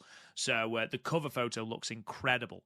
But you've obviously got the black tracksuits, which everyone was wearing during the press conference, which look incredible. But you've also got the white tracksuits, which they are wearing on the front of the Weekly Pro Wrestling magazine, and they also look incredibly cool. And I know that I've just spent a lot of time saying that Utami is the centerpiece of this company, and rightly so. Rightly so. But Giulia looks like, you talk about star power. Jesus Christ, on the front of this weekly pro wrestling. I don't know if you've seen the image, Matt, but Giulia, it's no wonder WWE wanted her. Yeah, she's got a ton of star power, obviously, and it doesn't matter. I mentioned this when I did one of the podcasts with Andy Hedder, because he's asking me about her certain hair changes. I said, even when she got her head shaved, she was G.I. Joe Giulia, then she was Orange Julius, and then he's like, I've noticed in the 5 or 6 months, he goes, well, every time she changes, like, she just looks cooler and cooler. I said, there's nothing that she can't do. And then if you're going to be putting obviously she's going to be doing something with NXT sometime in the summer. I think it was rumored she's going to be on my debut at the Heat Wave show. But you put that production, whether it's the NXT production, the Raw or SmackDown, behind that already fantastic presence that she is. I mean, it's going to be something amazing. And here's something else we didn't talk about. We talked about dream matches with probably Kairi and Giulia versus Io, and Io versus Utami. Don't forget, probably one of the biggest dream matches we never got in Stardom in the last 2 or 3 years was Giulia versus Utami. In fact, they never pulled the trigger on it, and we were supposed to get it on the final night of the 5-star Grand Prix, but unfortunately, with Utami's injury, we didn't get it. You know we're going to get it here. You know we're going to be getting it sometime between now and the time Giulia goes over to NXT, or if she's able to go back and forth, they may say, hey, in November we have, Yokohama Budokan and the Nippon Budokan. We need her on November, whatever, for her and Utami. That's something that they may have to clear with Triple H or Nick Khan or Shawn Michaels or whoever. I don't know. But that's a match. Again, by the end of the year, we know we're getting Sari versus Mayu, which is a dream match we've been waiting 4 years on. We know that the new brass of Stardom is doing a phenomenal job with this booking. We know that we got Sori Anu in Stardom at full time. There's a lot of dream matches we didn't get yet. The fact that we're probably be getting Utami versus Giulia and possibly Kairi versus Giulia and Utami versus Io, I mean, that's just how lucky are we? How lucky are we? I mean, that's something else. And again, everybody wins in this scenario. I know 2 months ago, everybody was scrambling. What's it going to look like? What's it going to be? Oh my God, is this the end of Stardom? What's going on with Rossi? Is he going to be done booking? It's just like literally within 3 or 4 weeks, not only were those answers, definite, oh hell no, Stardom was doing fantastic, but Rossi is coming out blazing. And the fact that we're going to be getting, fingers crossed, we're going to be getting so many dream matches that we thought we would never see. Again, who wins? We do. The fans do. I mean, this is going to be great. And again, these companies are just going to be trying to one-up each other, show after show, booking after booking, pay-per-view after pay-per-view. And again, who ultimately benefits from it? Us, the fans. You're absolutely right. And another way that we're going to benefit is they're actually going to be on our screens a little bit earlier than the 20th of May. Because on the very day of the press conference just after, Utami, Giulia, Mai Sakurai, and Mirai invaded Monday Magic, the Noah show, to set up a match at Ryogoku Goku Gikan on May 4th, the Star Wars Day itself, at WrestleMagic 2024. We knew that Giulia was going to be on that show. It had already been announced. However, she brought her Marigold partners, and she also brought Rossi, which is important in a moment. And they will be facing off in a 8-woman tag against the Great Sakuya, who, of course, is the supposed daughter of Great Muta, Takumi Iroha, Miyuki Takase, and Nagisa Nozaki. Rossi made an appearance on the Monday Magic show where he took the mist from the Great Sakuya like an absolute champ. So if you cannot wait till the 20th of May to get your fix of Marigold, then on May the 4th, we will be seeing a little bit of an insight to what it's going to look like at the WrestleMagic 2024 show in front of what will be a packed house at Sumo Hall. Very exciting, Matt. Yeah, that's a Noah show, right? It is indeed. It is indeed. It should be. It should be on Wrestle Universe. Do you, not to put you on the spot, but do you know, like, because I don't know, I don't know this. Do you know, like, one of the big matches are like on the Noah side? Is it like Keno versus Kato Kiyomiya or anything like that? I don't know, unfortunately. No problem. I'm just curious. Just curious. Just put me on the spot. I get it. Final thing then. I'm forcing you to be better, like Marigold and Stardom. See that? See how I rounded everything up? I love it. Final thing then in terms of Marigold, because we've actually gone almost an hour and a half and haven't spoken about anything to do with Stardom or anything yet. Fievel Select. And this comes courtesy of Corey Brennan, who has done some fantastic work in terms of the Giulia and WWE sort of saga. Had put a tweet out that said, Fievel Select has learned that the belief within NXT is that Giulia will have her debut match at NXT Heatwave on July the 7th and is expected to be challenging for one of the NXT Women's titles. Now, in terms of July 7th, that is a Sunday, so it is going to be a pay-per-view as opposed to an NXT special. Obviously, this comes after all of the announced dates for Marigold. Now, this is where it could be very interesting to see the relationship between NXT and Marigold, because there are a number of ways that this could happen. The first, of course, is that Giulia does these 9 matches or these 9 shows for Marigold, establishes Marigold as a promotion, which is what we initially thought she was going to do, then pieces out to NXT. Fair enough. No one can say anything to Giulia because, she was signed with WWE before, and, she had every opportunity to go straight after her Stardom contract ran out. She has opted to stay to help with Marigold. However, with this partnership that NXT and WWE and Marigold all have, is there the possibility that we could see Giulia being one of those talents that is not shared with NXT and Marigold, but someone that does, 4 or 5 shows for NXT, then comes back and does 2 or 3 dates with Marigold, then goes back to NXT, and vice versa? Is that something that we could see maybe at least in the initial goings? Or do you think, Matt, it's a case of, right, we have got Giulia for these 9 dates, that's it? Well, when does NXT run other than their specials? They run on Wednesdays. When does Rossi Vice Wrestling, let's call it like we see it, brother. When is Rossi Vice Wrestling? Marigold, when are they running? On the weekend. So very well, she could leave Thursday, Friday, and then get to Japan, and then do the shows there, and then fly back. So she might be able to do both for a little bit. That might be a little bit too taxing because it's not like you're flying from like Florida to Pennsylvania. You're literally flying, from Orlando all the way over to Japan. So it's a long flight. So maybe for the first handful of months, that might be okay. Again, NXT is a 2-hour show on Wednesdays, and they have a lot of talent. So maybe there might be shows where they don't use her, and then she might be able to stay over in Japan just a little bit longer. That's a possibility. But Rob, I mean, you've been covering Giulia since she started in Stardom, and I've been watching Giulia since 2021. It's a matter of time before her star power is too much for NXT, and she's going to be on a Raw or SmackDown. So I think she'll be able to help Marigold out at least between now and the end of the year. But I wouldn't be shocked if she is on one of those main rosters come Royal Rumble 2025. So and then from then on out, that's obviously she's going to be signed to a full-time deal. And I think the times that you'll see her in Rossi's company is going to be few and far between. But yeah, I think they're going to be using her quite a bit, on both companies. And again, that's just good on Giulia because she's helping Rossi's company out, which again, we mentioned on this podcast before, that just shows her loyalty towards wrestling.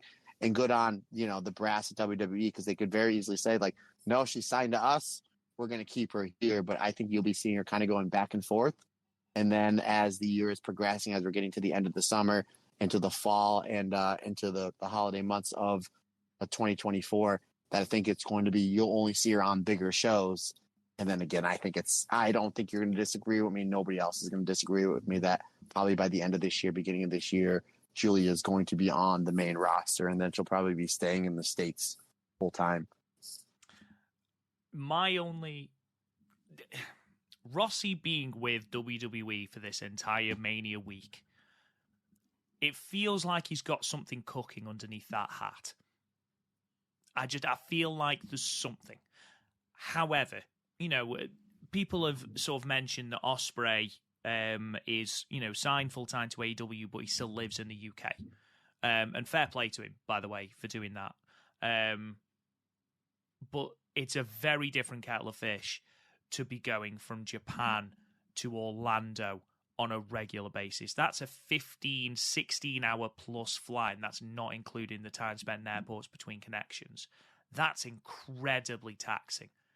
Now, you've got to really want to do that. I don't particularly mind flying, but 16 hours in the air with whatever your connection is hardly ideal. Now, I think you're absolutely right. I think Giulia is a huge name, and once she gets exposure on NXT, it's only a matter of time before she gets that call up to the main roster. However, if you are to believe what they are doing with the draft, they are, or it's looking like they are splitting the three brands and not having NXT as sort of a, not necessarily not a developmental, but sort of less a developmental brand and more a third brand. So you're going to have more main roster talent going down to NXT.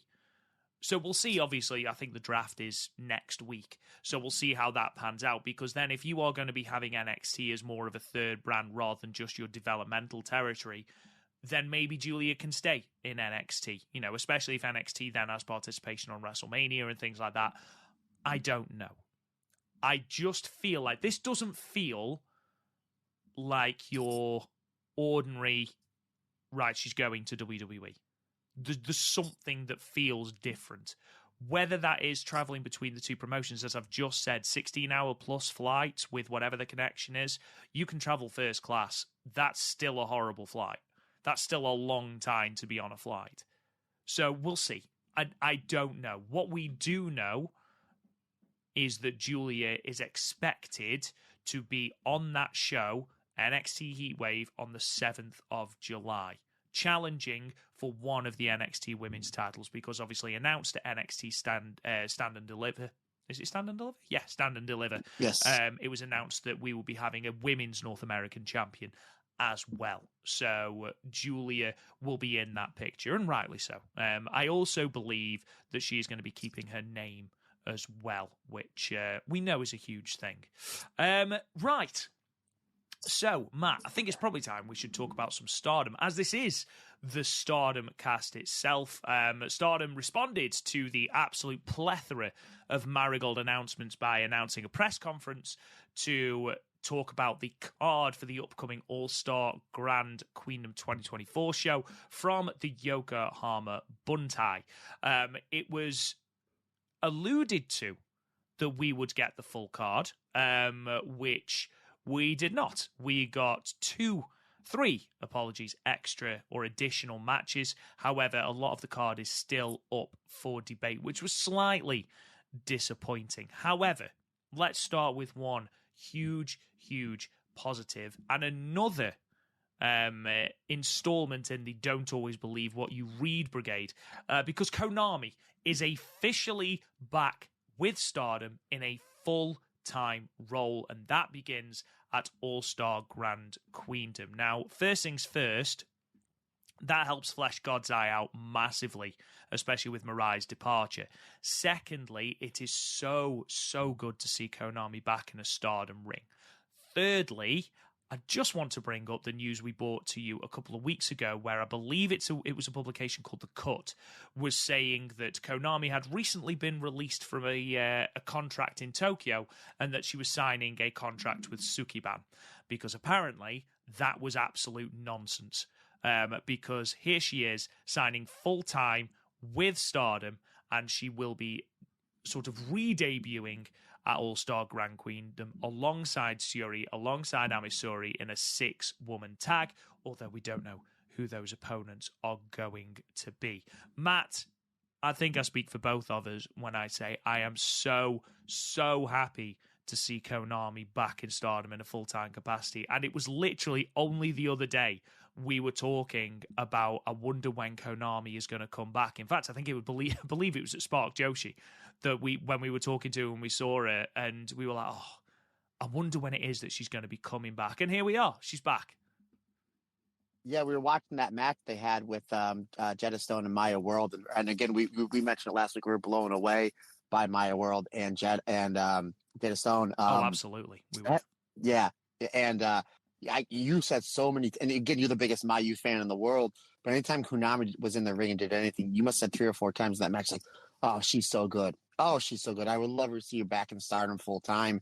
And here it is, and I know that you're happy she's back in Stardom full time, because that means she is not trying to hunt you down in England and beating you up for only putting her in the book just one time. By the way, Andy Header did mention on one of the bonus episodes we did that he agrees with Konami, that and he does call you out. I'm just letting you know when it drops.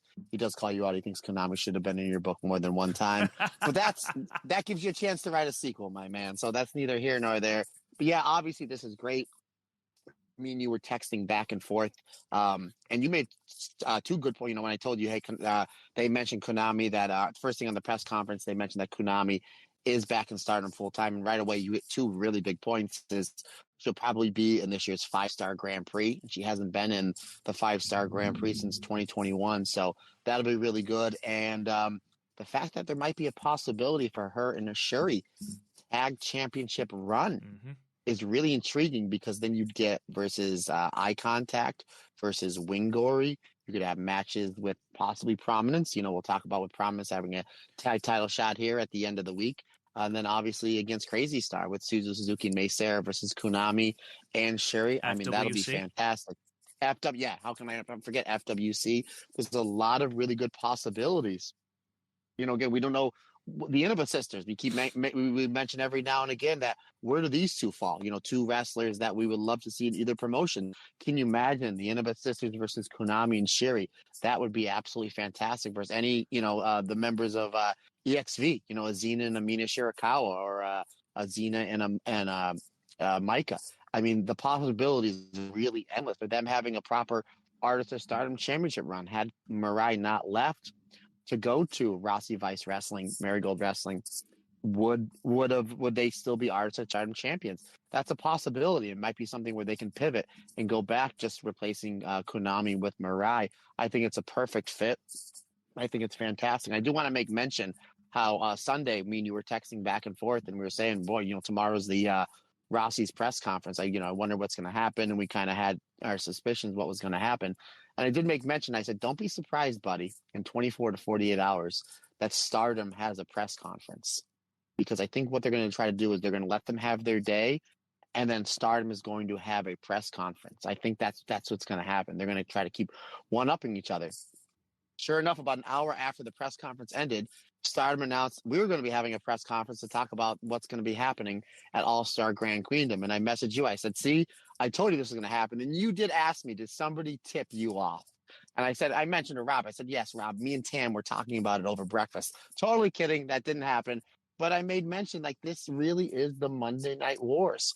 What if, and in 96, 97, 98, the internet is nowhere near as what it is here in 2024.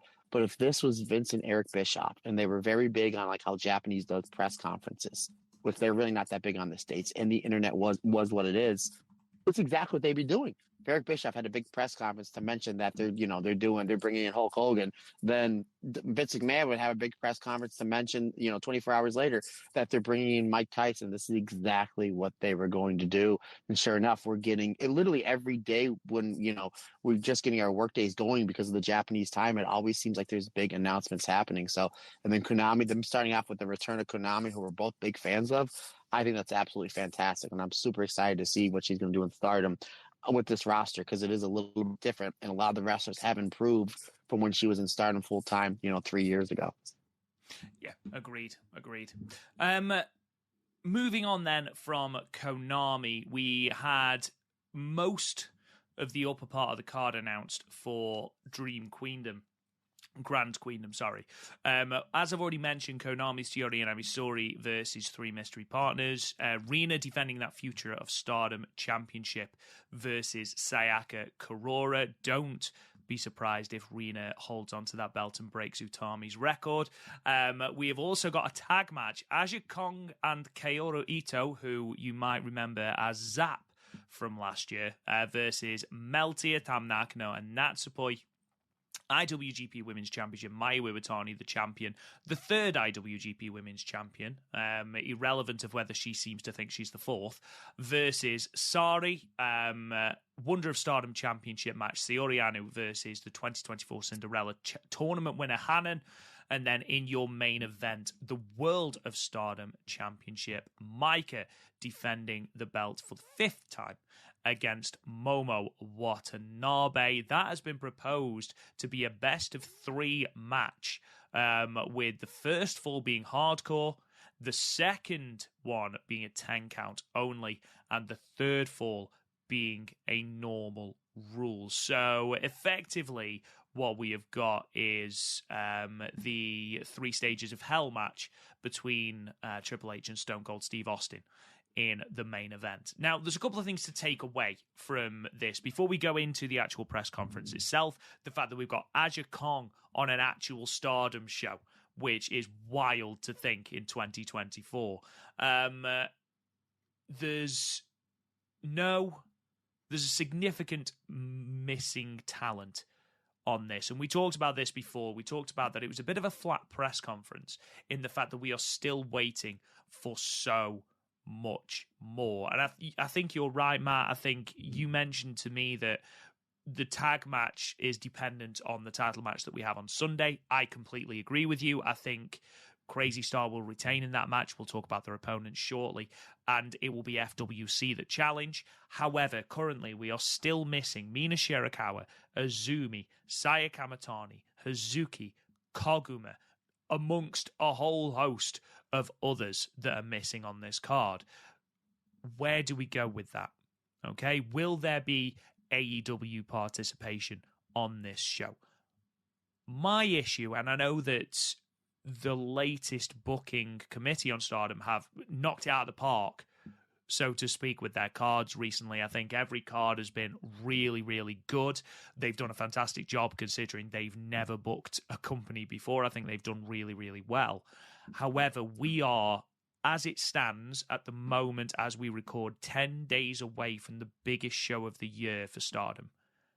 And we have 6 matches with a whole host of talent not yet announced. Now, tickets have gone on sale for this show, but Matt, are you a little bit concerned with how fine Stardom are cutting this? Now, last year, I believe, and I think this is thanks to Sky Wrestling on Twitter, last year we'd got the entire card announced by March 20th, which meant that we had over a month then to build the suspense and the excitement towards this card.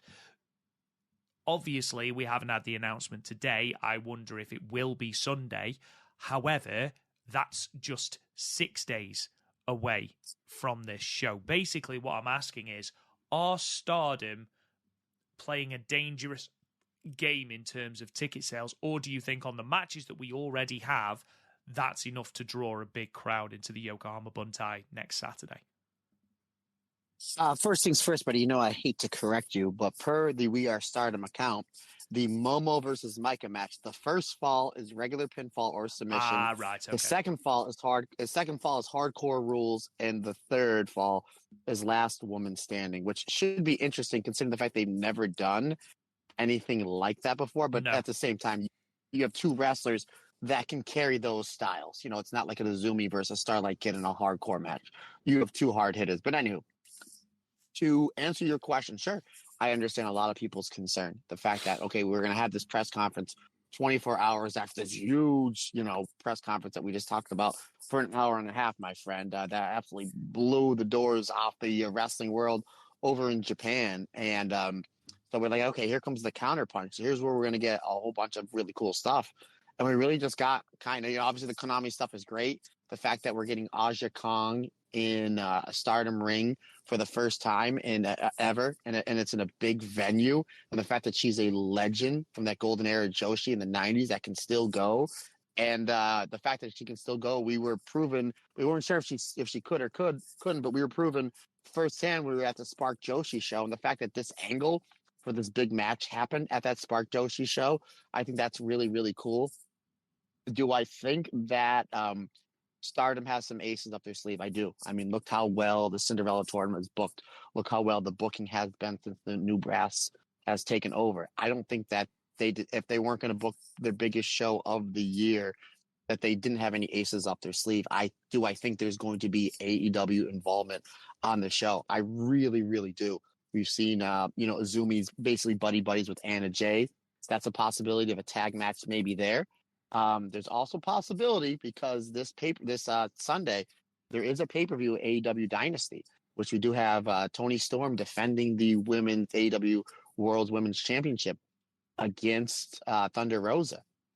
There's a possibility. And I know last week when I said, wouldn't be shocked if we saw Aja Kong versus Tam Nakano at All-Star Grand Queendom, and you kind of scoffed at me.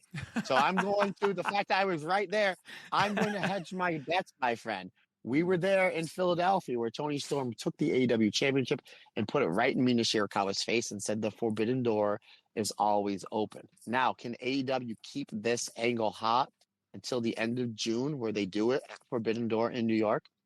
It's possible, but at the same time, if Okada, very much like Rossi Ogawa, is going in this working relationship with WWE, obviously Rossi knows what he's doing. Okada, despite having very little experience in booking, clearly knows what he's doing. I mean, we're getting this AEW talent all over the place in the States. They're doing really well with ticket sales. And again, the booking has been phenomenal since they took over. I'm willing to, and Toni Storm, since she started with AEW, has been very adamant that she would like to come back to Stardom. And there is this angle that Mina and Toni Storm are doing where they're kind of fighting over Mariah May. I would not be shocked, and you may call me crazy, but you call me crazy. We call me crazy all the time because I am nuts. I would not be shocked if this show on the end of the month, All-Star Grand Queendom, we have Toni Storm versus Mina Shirakawa in some sort of match. Whether it's for the AEW Championship, I don't know. I think Mariah May is going to be on this show. I think there's a possibility you may get a Deonna Purrazzo on the show. Again, she's another former Stardom wrestler that has been very adamant that she wants to wrestle for Stardom. Well, we talked to her last week or 2 weeks ago at WrestleCon. She's very adamant that she wants to go back and do some dates with the blessing of Tony Khan. She wants to do some dates in Japan for Stardom. Why not here? Again, and I understand we are, mere days away, a little over a week away from that show. But if you want to move tickets last minute, and I don't know how the tickets are doing. I know that they want to do around 4,000 in that venue. I don't know how the ticket sales are doing.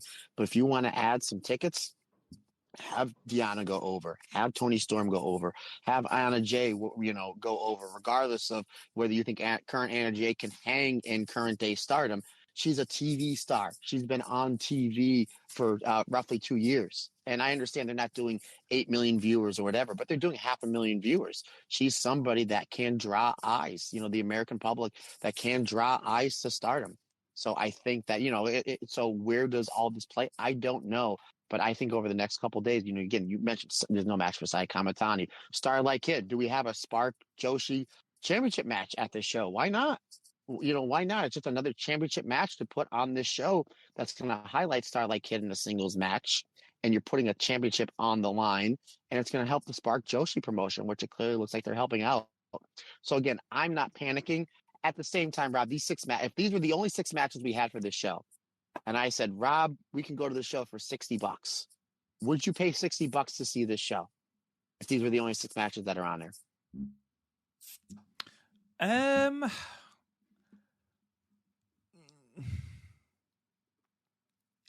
Yes. You do realize you paid a lot more money for shows that weren't as good in Philadelphia, right? Just on the back of Mayu Iwatani versus Sari. Thank you. What the hell was with that? You might have to. What were you doing there? You were really thinking about it, huh? I really was. And I do get it. And I would be very, very surprised if we don't get some sort of AEW participation, and that is why we haven't seen the people on the card. I do think the Aja Kong is an attraction. I love that idea. There's very few people as legendary in the Joshi scene as Aja Kong. I'm not particularly hyped for Kaori Ito simply because, bless her, she can't really move anymore. However, if you're going to have her in a ring, there's very few people in Stardom that are going to be able to carry you like Tam and Natsupoi. So there is that. You've got 3 bona fide, brilliant matches at the top of this card. Maika and Momo, Saori Anou and Hana, and Mayu Utani and Sari. I'm all for the surprises, okay? I'm intrigued as to where Stardom are going. And to be fair, the current booking committee in Stardom have earned the right for me to go, yeah, okay, I'll wait. I'll see what you've got cooking, because yes, their announcements have been slightly more last minute than when Rossi was running Stardom. However, they haven't really missed in terms of what they've delivered. Even the Philadelphia show, and I know people were like, oh, we haven't got such and such on the card. We haven't got such and such on the card. No, but we did have Mayu Iwatani. We had a red belt match, and we had, all sorts of great stuff in the middle. So all in all, I'm willing to give them the benefit of the doubt. Obviously, we don't expect the tag title match to be announced until after the match on Sunday. But yeah, I'm willing to give them the benefit of the doubt match. And God damn you and your positivity is rubbing off on me. How dare I? How dare? Like, again, you said they haven't missed. You think they're going to have their first miss on a Korakuen show? Or you think they're going to have their first miss on a show where they're trying to draw 4,000 people? You know what I mean? They have their ducks in a row. They can't afford to. Yeah, exactly. They can't afford to. Not only that, especially with what Rossi's company is doing. Again, whether they're looking at a competition or not, as wrestling fans, we're looking at it as competition in the best way possible. So again, I think between what we're going to see this weekend on the Stardom shows and possibility with maybe some video stuff, after maybe Tony Storm's match, or maybe they make an announcement, or maybe it's a Zumi, Anna Jay and Saya Kamatani versus maybe Deonna Purrazzo, and maybe a Willow Nightingale. She seemed like she had a great time at her. Well, again, they mentioned that it's going to be Shuri, Amiso, and Konami versus 3 mystery opponents that we won't know until whenever. Who knows? That might be just 3 random people that they put on AEW. I mean, Willow and Shuri had really great chemistry in the ring together in Philadelphia. That's a possibility as well. So again, the card looks really good. Hanan and Soriano is going to be great. Obviously, everyone's looking at Mayu versus Sari as a potential match of the year contender. You have an easy argument that they are 2 of the best wrestlers, not just women wrestlers, 2 of the best wrestlers in the world today. I mean, and we're finally getting that dream match.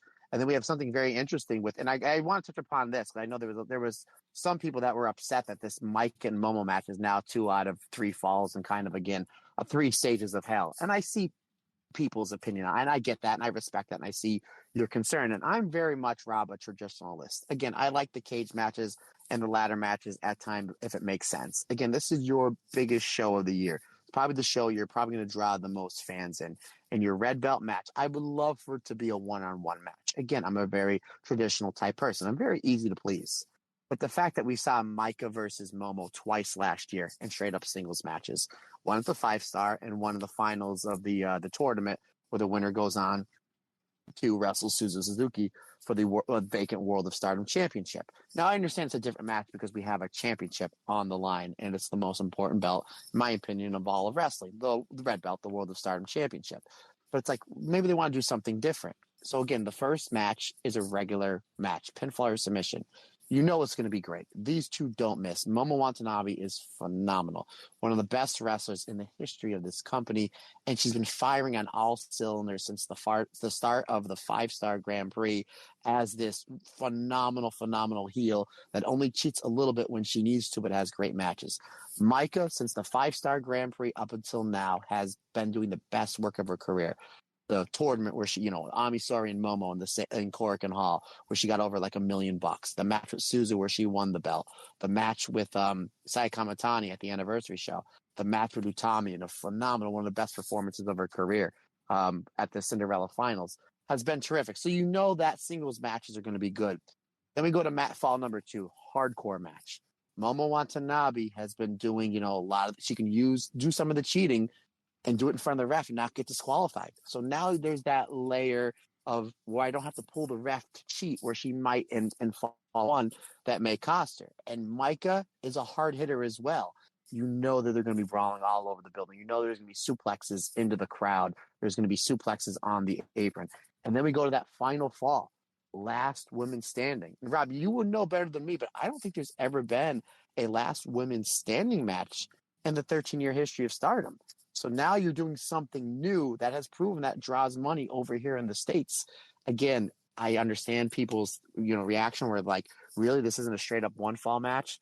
Well, no, guess what? We love Momo Watanabe. We love Micah. The fact that we're getting 3 of these matches with 3 different stipulations in this big show, I think it's going to blow everybody's expectations out of the water. Yeah, agreed. In terms of the match that I'm most excited for, that is Mayu Utami and Sari. I think, we're looking at a match of the year contender, without a shadow of a doubt. Mayu did talk about this match just after she announced that she was the 4th person to hold the IWGP Women's Championship, which again, she's not. She's the 3rd. But she did talk about how she did consider cancelling the match and running away because the last time she met Sari, which was in tag action in 2019, her elbows hurt that much that the idea of having to take them again panicked her. So just to give you some indication of how hard hitting that match is going to be, I cannot wait to see that. Now, the interactions between Aja Kong and Natsupoi, this really did make me laugh because Natsupoi basically yelled the phrase "bye poi" into Aja Kong's face, which is brave because Aja Kong is terrifying. She then said, and this is all, the translation is all courtesy of at Himanshu_Doi on Twitter. Can I just say one thing? This is Aja Kong. She's all poi. What even is bye poi? Will that be resolved in the ring too? Well, I'm looking forward to it. I'm not so sure. To which Tam, and this one line really made me laugh. I don't know why I found it so funny. So we're all talking about bye poi. To which Tam just goes, yeah, I don't think that'll be resolved. Which really, really, really tickled me. I really enjoyed that. I really enjoyed the comedy, the mixture of comedy and hard hitting that we're going to get between Aja Kong, Tam, and Natsupoi in particular. We've then got some news regarding Azumi. Now, per Body Slam Nets, Azumi is set to return to America to take part on Forbidden Door, which we now know is scheduled for Sunday, June 30th in Long Island, New York. So, Matt, you are safe. You can go to that show. It's not on your anniversary. And you will be seeing Azumi, which, to be fair, let's be perfectly honest, with the amount of plaudits that Azumi has got during her tour of America, whether that is on Supercard of Honor, whether that's on Collision, or whether that is on the Windy City Riot card, I think Azumi was always going to be one of those first names announced for Forbidden Door, wasn't she? Yeah, I mean, it's a sure bet. I mean, they were chanting Azumi's name during that match with Steph Vacher. Their match with Toni Storm only went about 6 minutes, and they were chanting her name towards the end of that match. I mean, we mentioned it several times on this podcast. I think even on Chris Jericho's podcast we did last year, that what wrestler would really, really capture everybody's attention from Stardom over here in the States? So there's really no wrong answer. Obviously, Mina, Micah, Mayu, Saya Kamatani, Starlight Kid. But to me, it would just be Azumi because she's somebody completely different than anybody else on anybody's roster, anybody in wrestling. So the fact that we're getting Azumi, more than likely probably getting Mina Shirakawa as well, really seems like they're really, AEW is really high on using her. So you're probably going to get Mina in there. And I'm glad that it looks like it's not unless it's going to be a tag match. I'm glad it's going to be more than one match that Stardom is going to be getting on Forbidden Door. I would imagine, especially if she's still the IWGP champion, which she probably will. You're probably going to be getting a Mayu there on the show as well. I mean, whether they do Mayu versus Azumi, that would be great. Or if they do a Mayu versus, if she's back, Jamie Hayter or Thunder Rosa, there's a really lot that are Mayu versus where's Mercedes Moné fall into this? You know, where's she going to be? You know, this is a big show, one of the biggest shows of the year. You know, she's going to be on that card. You know, do we get that Mercedes versus Azumi singles match that they kind of hinted to, but then they threw Hazuki in on the three-way last year, which made it that much better because we love Hazuki. What if we get Hazuki on this card? So it looks like there's going to be, fingers crossed, more than one wrestler representing Stardom for Forbidden Door. And yes, my friend, you alluded to about a minute ago, it is not on my wedding anniversary, which is the 16th of June. So I'm all clear to go. I'm more than likely be going with our editor-in-chief, Sean Montrose, to cover this show for the Stardom cast. So, yeah, really, really exciting. And exciting to see what the New Japan side of this is going to look like. But yeah, obviously from a Stardom side, the fact that we're getting Azumi and probably Mina Shirakawa on this show, I think is going to bode really well for Stardom. Some would say you're all in on going on the Sunday.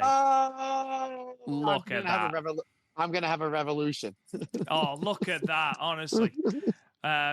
I can't think of anything for Wrestle Dream, but never mind.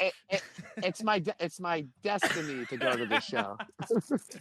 The card has also been announced for the next. Hold on, I'm not done. Oh, I okay. think the show's going to be. I think the show's going to be dynamite. Oh, but I drive really look safe. at that. I drive really safe, but some of that New York traffic's bad. I hope I didn't get into a collision. All right, I'm done. Are you sure? I think so. Okay, you haven't got anything for full gear? I'll be in my full Stardom cast gear for the show. See, I was done. You just keep adding to it. You're an enabler, Rob Goodwin. The card has been announced for the next Hana Kimura Memorial Show, May 23rd, inside Korakuen Hall. The card is as follows: Rina versus Yuna, Das Chisako and Yuko Miyamoto versus Masato Tanaka and Ryo Mizunami. We've then got a 6-person tag, Super Delphin, King Shisa and Mensori Oyaji versus Aja Kong, Jinsei Shinzaki and Ram Kai Chao. We've then got a battle royal as well. We've also got Veni versus a mystery opponent, which I'm very excited to see. Last time I saw Veni was her bludgeoning Natsuko Tora, so that's exciting. We've then got Shiori Ano and Konami versus Chihiro Hashimoto, Miki Iwata and Miyuki Takase versus Sari Miyamono and Kaori Yoniyama as well. So that is the full announced card for Hana Kimura's Memorial Show, May 23rd, 2024. I believe May 23rd is a Thursday. It is, and I am under the impression that it is going to be broadcast on Triller TV, as the others have been as well. It is. I saw the solicit for it. There you go. Final thing that I just want to talk about. There's been a lot of talk about whether the Stardom shows are going to be live or are going to be video on demand moving forward. As you mentioned, Matt, before, there have been a couple of shows that have been live. There have been a couple that are video on demand. Obviously, at the moment, the pay-per-view, the 12th of April, has just gone up onto Stardom World today. We're still waiting on the 13th and the show from the 14th. However, Scotty Wrestling, the font of all Joshi knowledge, has found a pretty cool little thing that they've added to Stardom World. So if you load up Stardom World and click on the banner image, which has an enormous Natsupoi on it, which is all the better for it, it will take you to a distribution schedule, which has got all of the shows from Thursday, the 4th of April, which was the American Dream in the Keystone State show from the 2300 Arena, all the way through to May 31st, and it tells you whether they are going to be live, whether they are on a pay-per-view, or whether they will be up afterwards on Stardom World. So we've now got a full timetable of whether shows will be live. And with that, the shows on the 20th in Kobe, the show on the 21st in Osaka, will both be live on Stardom World, with the next live shows being during Golden Week, where the show on the 3rd, the show on the 11th, and the show on the 12th all being live on Stardom World. And there is a pay-per-view, of course, thrown in there as well. So, Matt, just for future reference now, you can click on the big Natsupoi at the top, and it will take you to the distribution schedule. It's a great idea. It's a lovely little thing to have. Really helpful. Fingers crossed they keep that updated as we head towards the end of May. Yeah, again, they're updating their streaming service. And again, we were kind of questioning why, we had the pay-per-view on Friday. That was obviously live stream because it's a pay-per-view. And then Saturday and Sunday, we didn't get any shows. And they're still not up on Stardom World. So next week, we're going to have to review 4 shows, which is fine. But I looked like maybe they were just doing a little maintenance. That'd be my guess. It looks like they're doing a little maintenance because they do have the schedule. A real quick, partner. I just want to kind of hit the rewind button just for a few seconds and kind of just get your thoughts on as far as All-Star Grand Queendom goes. What is the more sure bet that Mayu and Sari have a match of the year contender, or that poor Natsupoi eats that spinning back fist from Aja Kong? What to you is the more sure thing? Or are you just going to go all in and say both? I mean, I genuinely feel like when Aja Kong hit that spinning back fist at Smart Joshi and properly KO'd Janai Kai, who was great, by the way. Like, I'm genuinely concerned that she might actually kill Natsupoi with that spinning back fist. Guys, again, he was right to the right. I mean, he's probably the tallest person in that building. We were all the way in the back. You can hear the thud and the monster fight, and Rob doubled over. Like, he literally to the point, like, I saw his face first because I knew the facial he was making. If I would have looked to the right of me a split second later, I would have thought somebody kicked Rob in the nuts, part of my language, because he doubled over. But I saw his face first, and he was marking out for the thud that spinning backfist made on poor Janai Kai's face, and it's like, oh, that's gonna happen to Natsupoi. You know it's going to. Poor Natsupoi, Jesus. she is Stardom's punching bag, but she's so good at it. I fully expect Natsupoi to be the one that eats that. Though I imagine Tam would be up for it as well, because we know that Tam enjoys a little bit of brutality. But Mayu and Sari is going to be absolutely incredible. The Icon versus the Sun God. Yes, please. I mean, that poster in itself writes itself, doesn't it? The Icon, the Sun God. It just sounds very grand. Anyway, Matt, 2 hours into the podcast, I reckon we should probably start talking about some shows. And I say shows, it's show singular. Because as we've already said, we've only got the one show to talk about in its entirety, and that is the pay-per-view from the 12th of April, Stardom in Korakuen Hall, April 2024, in front of 1,390 people, which is the largest Korakuen that they have pulled in this year, advertised as a full house. I'll go through the results, and then Matt will talk about some of the matches. This, of course, was marketed on a couple of things. The last Stardom matches of Utami Hayashishita and of Giulia. Also, ALK, Alto Lavello Kabalawan's last dance, as they would take on Eye Contact, Hanan and Mayu Iwatani in the semi-main event. However, the rest of the results are as follows. The Cosmic Angels team of Natsupoi, Saori Ano, and Tam Nakano defeated Yuna Mizumori, Aya Sakura, and Sayaka Kurora, with Tam pinning Yuna with the Violet Screwdriver in 10 minutes and 18 seconds. In a tag match that served as a preview for their Taiwan match, Ruaka and Starlight Kid of Awedatai defeated the EXV team of Hanako and Waka Tsukiyama, with Starlight Kid submitting Waka in 9 minutes and 29 seconds with the Black Tiger Leg Killer.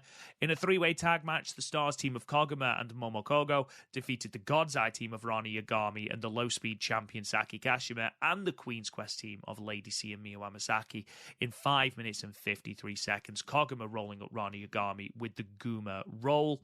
In the six-woman tag match, the Awedatai team of Fukigen Death, Nats, Katora, and the Future of Stardom champion Rina defeated the Crazy Star team of Meiseiya and Suzu Suzuki and Rian, with Rina pinning Rian with the diving double knee drop in 11 minutes and 42 seconds.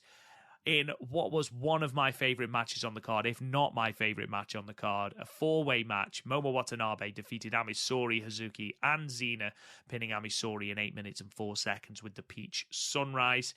In your scheduled semi-main event, the Alto Lavello Kabalawan team of Giulia and Syuri and the Eye Contact team of Hanan and Mayu Iwatani went to a 20-minute time limit draw. I imagine we're going to have something to say about that. And then in what was supposed to be your main event, a generational tag match, the team of Maika and Saya Iida defeated Aphrodite, Saya Kamatani, and Utami Hayashishita. And this is how you leave. Saya Iida pinning Utami Hayashishita. Utami giving Saya Iida the rub on her way out. 19 minutes and 9 seconds with the B.A. Master, which, let's be honest, is a cool move. It's a fantastic move. However, Utami didn't want to go out that way. Saya Kamatani didn't want to go out that way. We had a 5-minute singles match, which was perhaps the most emotional match in Stardom history, that literally ended with the two of them embracing in floods of tears. A beautiful way to send Utami into this next Marigold adventure. Matt Turner, what did you think about this pay-per-view? It was a decent show, but where the money hit was those last 3 matches. And that's why I want to spend the majority of time talking about the last 3 matches. But real quick, because of the post-match angles, I just do want to talk about the post-match angle at the end of match 1, which saw Tam inviting Sayaka Kurora and Aya Sakurai into Cosmic Angels. And then I just want to quickly get your opinion on the post-match angle after match 4 with Prominence, unscheduled and unannounced, coming to the ring to challenge Crazy Star. So I just want to get your opinions real quick on those two before we go to those last, I guess, 3.5 matches, if you will. I mean, let's be perfectly honest. It makes complete sense to have both Aya Sakura and Sayaka Kurora in Cosmic Angels. They're in need of fleshing out. The only thing that surprised me really in this match was that Yuna was the one that took the pin. What I did love about this match was that Tam especially gave no quarter to the rookies. She absolutely bludgeoned Aya Sakura. Like, yes, Aya Sakura and Sayaka Kurora are now official members of Cosmic Angels, but by God did Tam make them work for it. Like, there was one moment where I think it was Sayaka Kurora was delivering these forearms into Tam's chest, and Tam's just walking into her like, come on, hit me, hit me, hit me, and then absolutely leathers her with one of her own. Then she floors Aya Sakura with a kick. I don't know what had happened to Tam backstage, whether someone had accidentally dyed her hair too purple or had accidentally said that Natsupoi was the cutest in the cosmos, not Tam Nakano. I don't know. However, she absolutely blitzed these rookies, and it made for quite entertaining viewing, to be perfectly honest. However, as we did discuss, we did think that it was going to end up with both Aya Sakura and Sayaka Kurora going into Cosmic Angels. It makes sense. Both of them are great, especially Sayaka Kurora, who I'm really, really, really getting on board with in the last few shows. In terms of Prominence, I can take or leave Prominence. I feel like I felt like they were done in terms of their Stardom participation. I don't mean that in a negative way. I just feel like we'd already done a lot of the stuff that needed to be done in terms of their participation on Stardom cards. However, they're here now.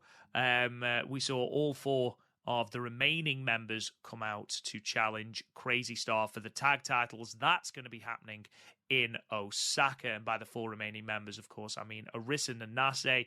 I'm just trying to go through and actually remember their names now because Akana Fujita, I'm looking at the wrong page. We've got Risa Sera, obviously. We have got Moki Natsumi, and we have got Hiragi Kurumi. I believe it is Risa Sera and Hiragi Kurumi that are going to be challenging for the Goddesses of Stardom belt in Osaka. I think it's the Edion Arena number 2. But yeah, I mean, it's going to be a good match. We've seen the kind of brutality that Suzu Suzuki is willing to bring. We know that Risa Sera and Prominence, that's where they excel, is in brutal matches. I fully expect Crazy Star to retain. I fully expect that to finally put the Suzu Suzuki Prominence sort of arc to bed.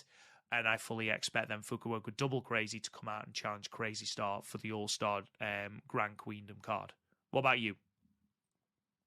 First of all, Tam was overly stiff. You would swear that she's preparing for a match against a very, very stiff wrestler. Again, hitting hard in safe places. Again, you're right. If you're going to join this faction, or if I'm going to put you over or whatever, I'm going to make you earn it. That's the old school way, the right way to do it. And she wasn't punching people in the orbital bone. She was very safe with the strike. So I'm all for that. So I completely agree. The Prominence thing, I understand where you're just like, well, maybe it's ran its course. At the same time, you can kind of bring it back a little bit. And the fact that we're getting a great match out of it, and it's going to be streamed live on Stardom World this weekend, that's going to be terrific. I completely agree that we're probably going to get the FWC challenge and really hope that's what we get, because that is probably the biggest and best matchup for your tag division that you can do on the big show coming up at the end of the month. I don't necessarily think we're done with Suzu versus Risa, because we've never seen a big singles blow-off match. And if we're going into, especially with Micah and Momo kind of doing a last woman standing match and a hardcore rules match, I wouldn't be shocked if they kind of heat this back up, and maybe at Dream Queendom at the end of the year, you have some sort of maybe like barbed wire match or some sort of hardcore death match thing with these two. It might be something that they may want to visit and touch upon to kind of blow off that feud. So again, I understand I can take it or leave it, because the story kind of ran its course. But then again, you can dip your toe back into the water. But again, the fact that we're getting this match out of it with Hiragi and Risa Sera versus Mei Sera and Suzuki, and that Kurumi Hiragi does that boss man slam, that black hole slam to Mei Sera, there's gonna be like 84 rotations, and poor Mei Sera is gonna be put through the ring. But yeah, it's gonna be a really, really good match. And again, fingers crossed, that's where we get the FWC versus Crazy Star Challenge for Yokohama. But yeah, my man, let's speaking of hard hitting, this 4-way, and I know when we did the preview last week, you're like, yeah, I'm really looking forward to this. This is kind of just a random 4-way match with 4 hard hitters. And I think I texted you, I'm like, did you watch the show yet? You're like, no, not yet. And I was like, wait till you see this 4-way between Hazuki, Zena, Ami Sourei, and Momo Watanabe, because this was something, literally the part where the 4 of them are just in the ring trading chops. And you can even see Momo Watanabe, she was like not comfortable at giving chops, just receiving them. And I was even watching this match with Amber, and I was like, Momo's not much of a chopper. And then all of a sudden, Momo realized she's not much of a chopper, and then just started going to her main weapon, the mid kicks. And I'm like, there we go. Now Momo's hitting her bread and butter. But I thought this was great. I thought Xena really took control of this match. Hazuki was Hazuki. She's fantastic. Ami Sourei's constantly getting better. And I can't wait to see what she's going to do between now and the end of the year, because she's just somebody that's constantly getting better, and somebody I think that's going to be earmarked for big things in Stardom in the next year or two. And then, obviously the correct person to put over was Momo Watanabe, which is the right way to go about it. But I thought this match was terrific. I knew it was going to be good, but for somebody that enjoys hard-hitting wrestling, this was right up my alley. I had this at the 4-star mark. Yeah, I had it 3 3/4. Honestly, I knew it was going to be great when you look at who's in it, but it never stops. There's so much motion all the time, with people just hitting each other and moves into moves into moves into moves. It was a really, really, really solid match. On top of the fact that it only went, I think, 8 minutes, it is really, really worth going out of your way to check it out. I know that everyone will watch this, and rightly so, for Utami and for Giulia's last matches, but this is a genuinely really enjoyable match, and everybody gets their moments. Ami Sourei, like, her chops, I swear to God, it's her and Xena in particular. Like, we've talked about Xena's heavy hands before, but Ami Sourei, I swear to God, is getting heavier with every chop she delivers. Like, there was a great still, and I think it was the We Are Stardom Twitter page posted, and there's just Ami Sourei standing in the middle of the ring, and Hazuki holding her chest, Momo just doubled over, and Xena holding her chest. It's like, if you could hear a picture, it's Ami Sourei yelling and chopping these 3 people. But yeah, a really, really, really good match. Right person won, obviously, when you consider the Red Belt challenge that's on the horizon. Let's talk about ALK versus Eye Contact then. Really good match. Really, really emotional seeing that ALK dance one last time in the aisle of Korakuen Hall. I thought it was perfectly done. I thought both women looked incredible. The match itself was brilliant, but Matt Turner, we had 2 very, very, very contrasting departures from Stardom, didn't we here? We had Giulia, who I love Giulia. I think she's fantastic. She's going to be a star. I cannot wait to see what she does in Marigold. I can't wait to see what she does in NXT. Why did this go to a time limit draw? You literally have Hanan in this match. And to the point where they almost have a copy and paste of what they should have done in the main event.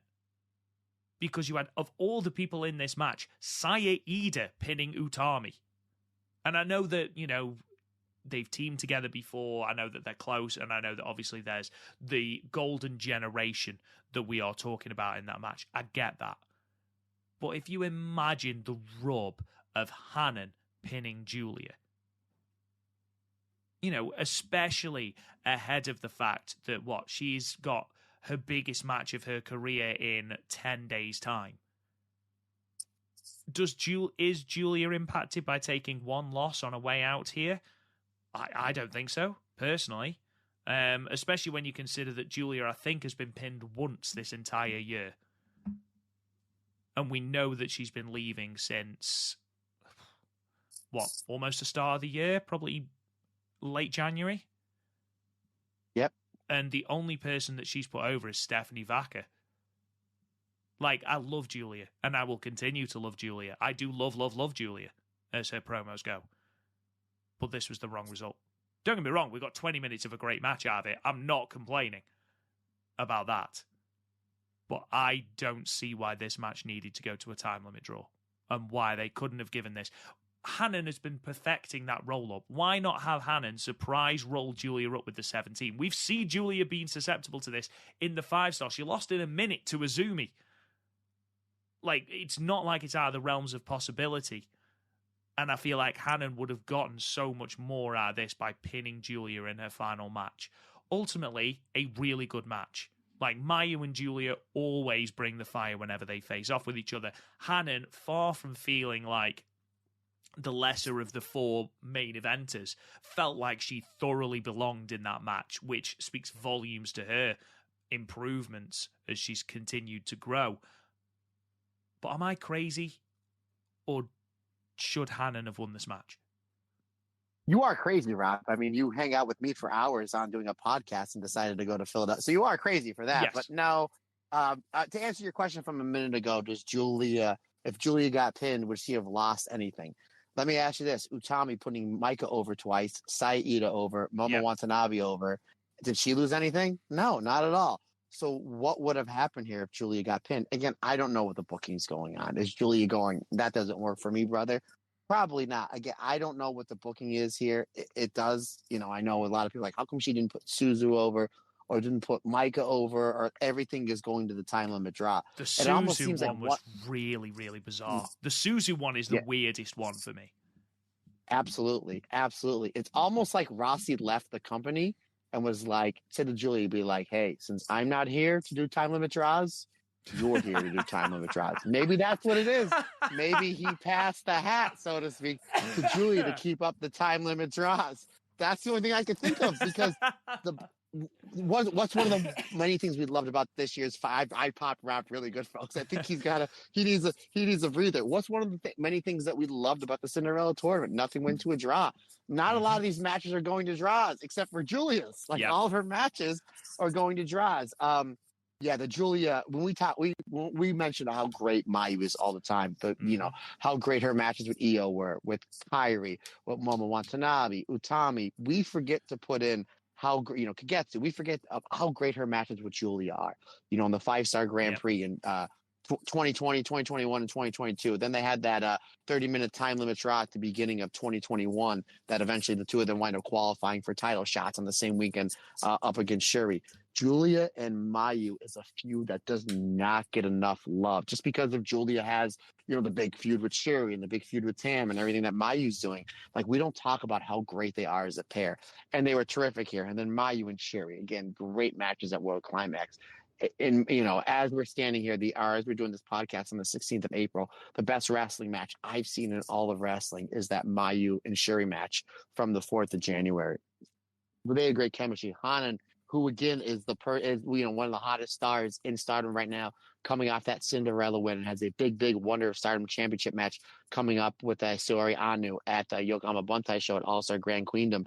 She was fantastic here. And again, I agree. Why couldn't have Hanan pin Giulia? Not even if they don't want to put her over the 17 roll-up.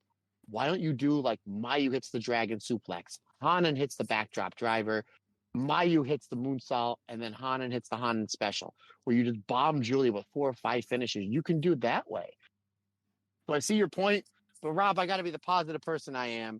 The end of this match, what was as great as this match was, and I gave it 4 3/4 stars. It was one of my favorite tag matches I've seen all year in all of wrestling. It was my favorite match of this show.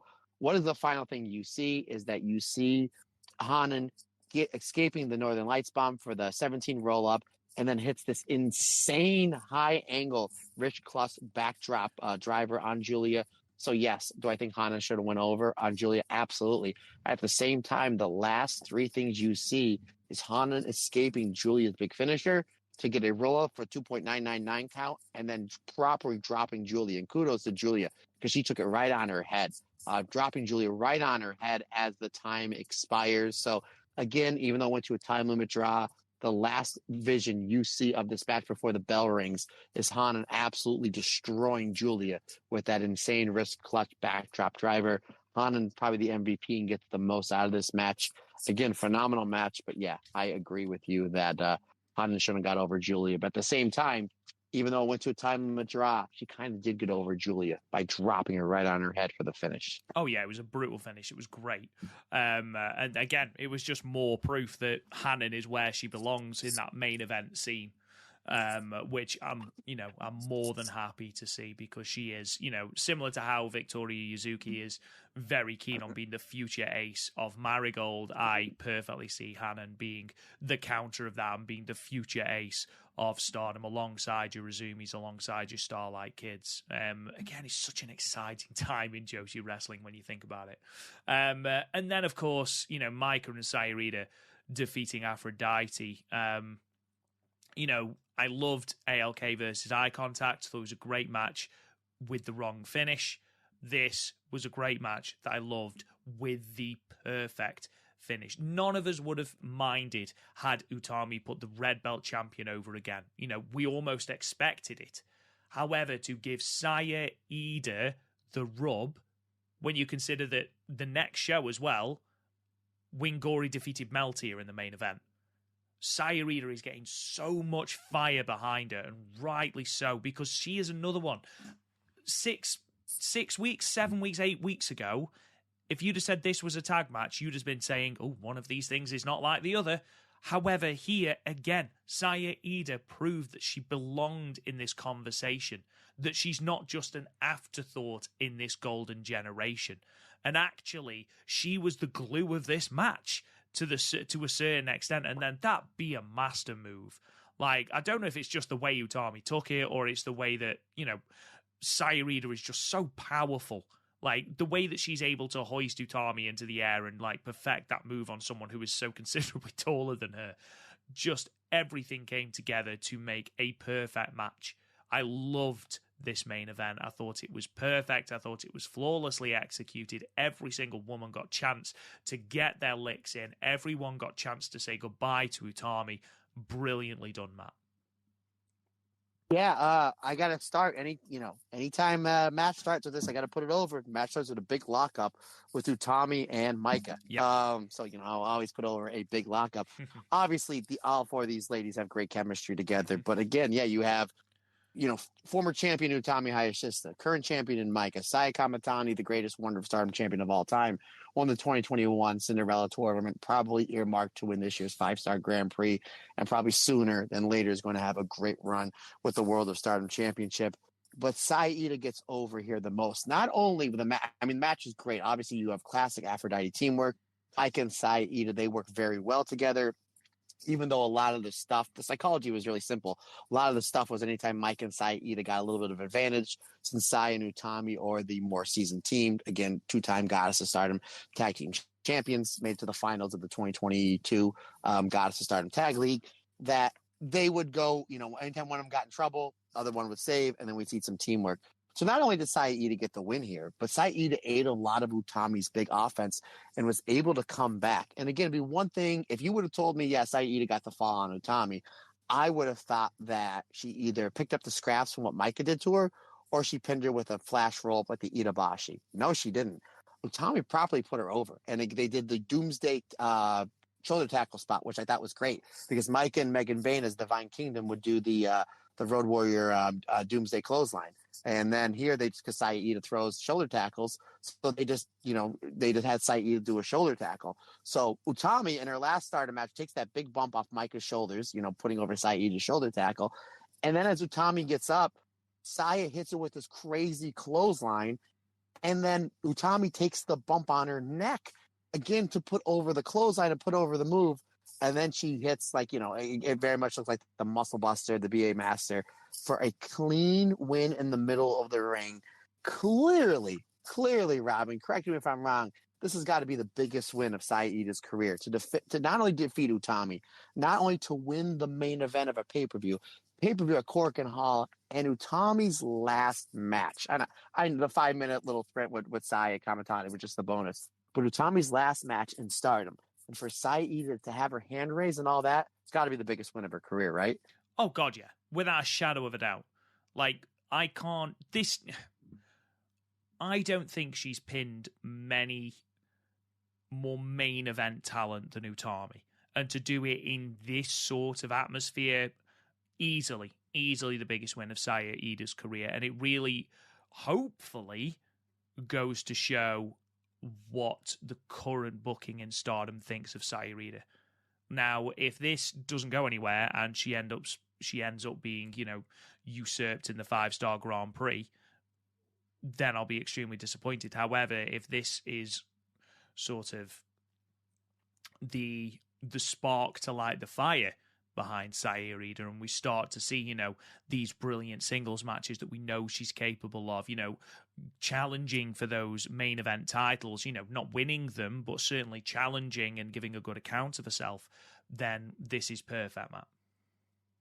Yeah, I just at 4.5 stars, and then the post-match thing with them saying, no, we need to have a 5-minute match here.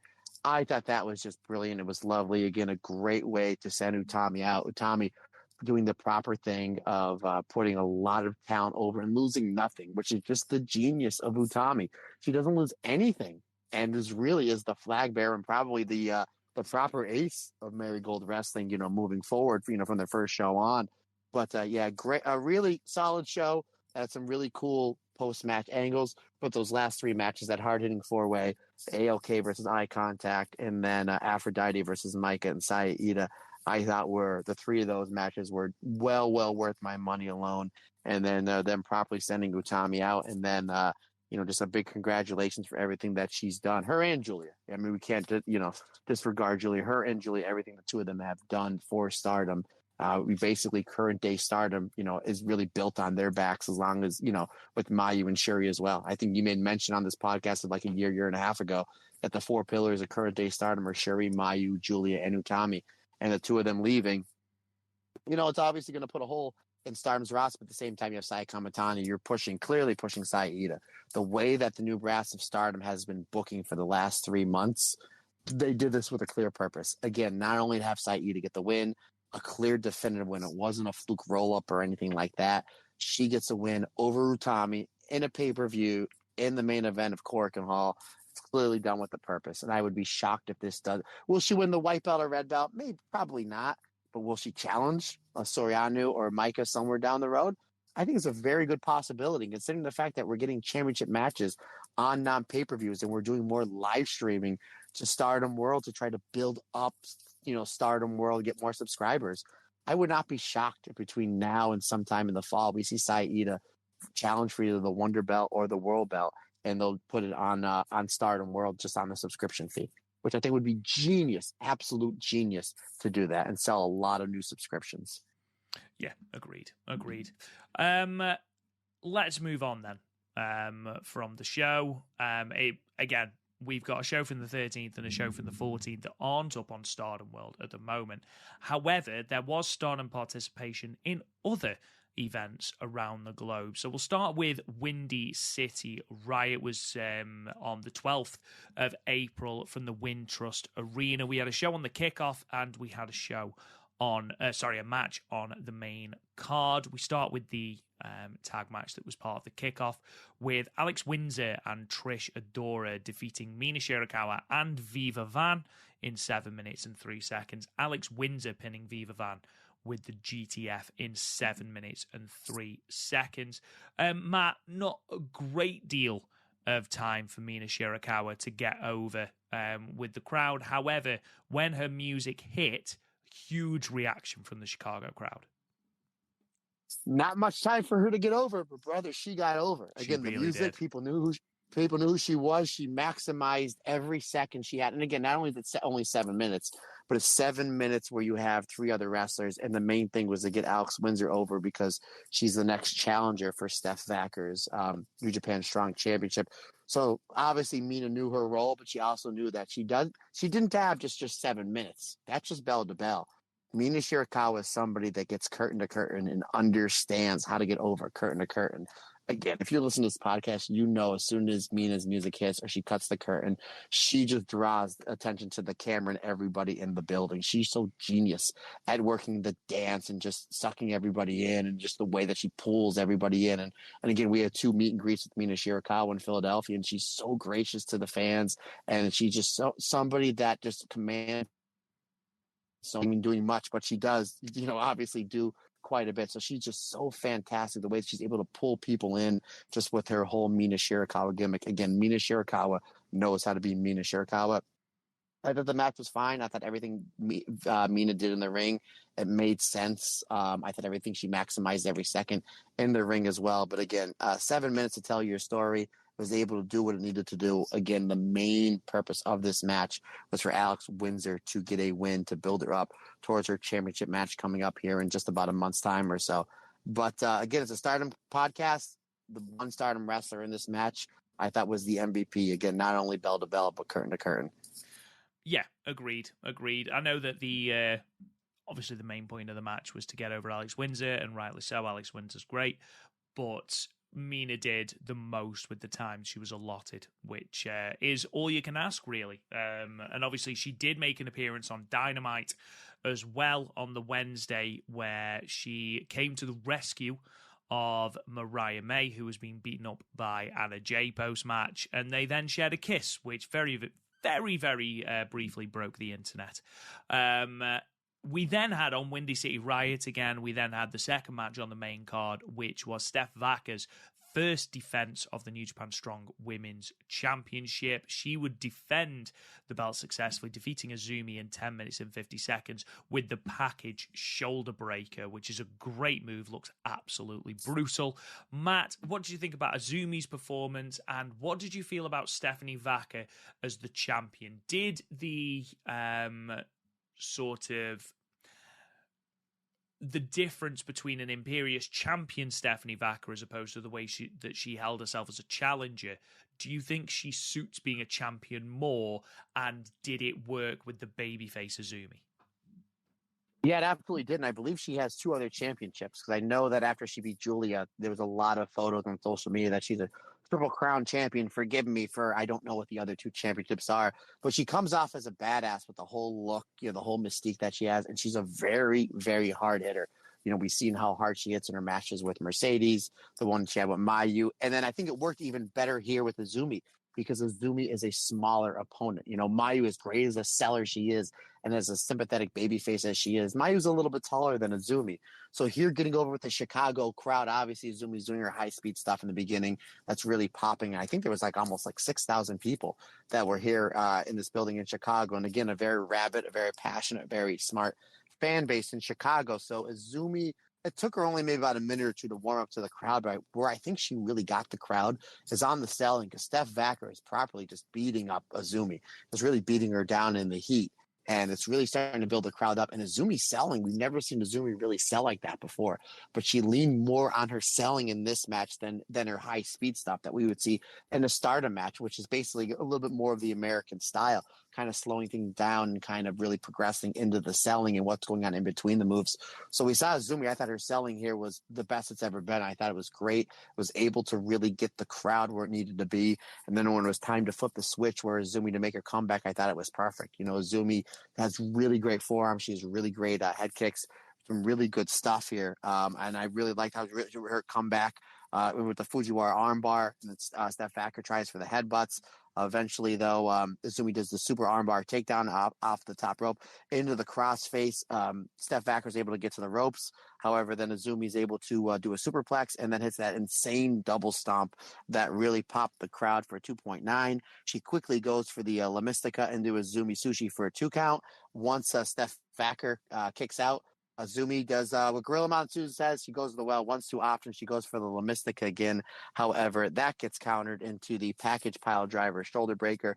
I thought this was a great match. I thought Steph Backer looked great. I forgot to make mention when we talked about what All-Star Grand Queendom might look like. I would love to see Steph Backer have a strong title defense, and it's a very good possibility if you're going to load that card up. I would love to see her in Japan defending that belt, maybe against a Saya Kamatani. It's an easy story to tell. Saya can cut a quick promo saying, "Hey, you beat my tag partner, my stablemate. I want a shot at that title." I mean, who would say no to a Steph Backer for a Saya Kamatani one-off in Yokohama?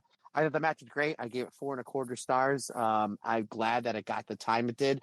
I didn't know going into the show outside of the Mina pre-show match, the Eddie Kingston kind of Survivor Series style match, which I did predict he'd have Homicide on his team. Homicide's his guy.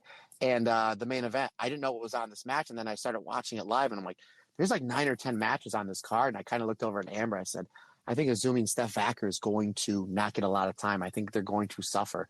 I think they're going to get 5 or 6 minutes. And she even said, she goes, well, Steph Backer is really good. But if anybody's going to pull a really good match off in 5 or 6 minutes, it's going to be Azumi. And I'm like, oh, yeah, well, you're right. Again, smartest person in the room is her.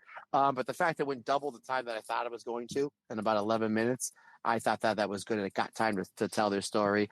And again, with Steph Backer holding that championship and the fact that it looks like you have a CMLL, AEW, Stardom, New Japan relationship, I would love to see more of Steph Backer on my TV, whether that is in a Stardom ring, whether it's an AEW ring or a New Japan ring, because I think Steph Backer is fantastic. Agreed. I'd love to see a defense on the All-Star Grand Queendom card. I'm just trying to think, aside from Saya Kamatani, who would be a great name to put against Backer? Starlight Kid. Starlight Kid isn't doing anything on the All-Star Grand Queendom card. Tora, the two of them could just farm each other for 6 minutes. That is true. That's true. I wouldn't hate that. Definitely not. Azumi wasn't done though. She then was on AEW Collision, where she battled Timeless Toni Storm in an AEW Women's World Championship Eliminator match, which, I'm just going to say it, I don't understand why the champions are in the World Championship Eliminators, but that's just me. But Toni Storm did defeat Azumi in 9 minutes and 39 seconds, pinning her after the Storm Zero. What did you think of this match, Matt? Started out with a big lockup, which again I will always put over, and this match was very high paced, very fast paced to start. And considering the fact that Toni Storm is the champion of this division, and Azumi has never been on AEW TV up until this point, so the fact that Toni Storm did give like 50% of the offense to Azumi, I thought was great. There was this one spot where Azumi was on the apron and Toni Storm did her hip attack like she does in the corner, but she did it running and hitting Azumi off the apron, which I thought was really good. Azumi's able to make the comeback and she hits a running penalty kick on the apron, which I thought was terrific. We get a really good form exchange between the two. And then Azumi just literally empties her entire moveset out in about 2 minutes at the end of this match, which God bless the commentators, didn't know many of the moves. It reminded me of Vince McMahon, what a maneuver. But regardless, Tony Schiavone is a legend regardless. And I was like, oh man, they have our notes. What are they doing? Anyway, another story for another day. But Azumi hits the La Mystica into the buzzsaw kick into the C4 bomb for a 2 count. I know you didn't see this match, partner, but it's probably gift to death on Twitter. She hits one of the grossest double stomps I've ever seen in wrestling. I mean, Azumi's double stomps are absolutely brutal, but she hits this one that if the mat wasn't padded, it would have poor Timeless Toni Storm through the mat. I mean, she hits think of the visual. It's La Mystica right into the buzzsaw kick, into the C4 bomb for a 2 count, and then goes to the top rope and hits an insane double stomp, which I thought was great. She goes for the Azumi Sushi, or she gets the Azumi Sushi for a 2 count after that. So the fact that Toni Storm gave her all these big moves at the end of the match, she gave her 2.9, or she gave her a 2.9, excuse me, on the double stomp, then a 2.999 on the Azumi Sushi, where I had a lot of people tell me that they bit on that fall. They thought Azumi was going to get the win over Toni Storm, which again shows you how great Azumi and Toni Storm are in pro wrestling, the fact they can hook everybody on a finish.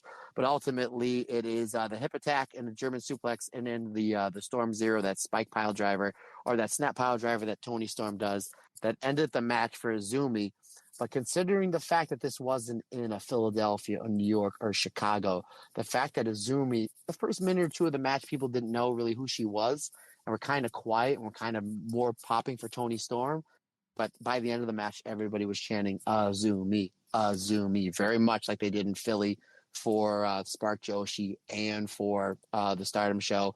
Very much like, again, and they did at Temple University for the Ring of Honor show, and they did in Chicago. Azumi got over like crazy in the States, considering the fact that she didn't get any wins in any of these. Oh, well, she did win the Spark Joshi show. But other than that, she didn't get any wins. Like I always say, brother, it's not who goes over, it's who gets over. And Azumi comes off this tour a way bigger star than she already is. And I'm so excited to see what Azumi does, not only in Stardom, but in the States, because you know that she's going to be, again, you mentioned it before, she's probably wrestling at Forbidden Door in New York, Long Island.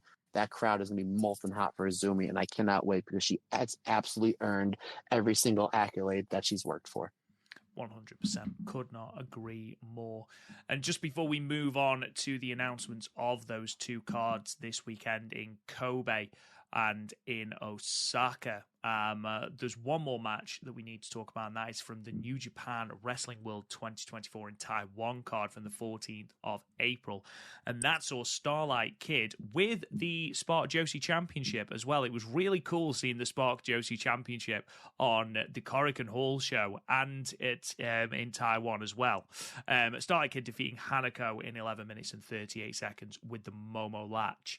What I liked about this match was there was 800 people inside the ZEP New Taipei, which was where this event took place, and there was legitimate people with Hanako merchandise, which I really, really enjoyed. This is a New Japan show. You'd forgive them for having, New Japan merchandise. Hiroshi Tanahashi was on this card, and yet they were able to find people with Starlight Kid masks and Hanako merchandise as well, which made them feel like stars. I love that. That is why people like Hanako really benefit from shows like the yes, we knew Starlight Kid was going to beat it. Yes, we knew they weren't going to get 15 minutes. However, Hanako getting this sort of exposure, having this match with Starlight Kid in front of a brand new audience on a brand new show, really, really good. It did what it needed to do. Is it going to blow you away? No, it probably isn't. However, it's still a really good match. Walker Stewart on commentary was fantastic. Friend of the show, Walker Stewart. I thought he was great. He every time I hear him, he gets better and better. But I agree. Not only did this match get almost 12 minutes, Starlight did a great job getting Hanako over. They did an easy story to tell when they went to go square up, where Hanako's like, I'm like a foot taller than you.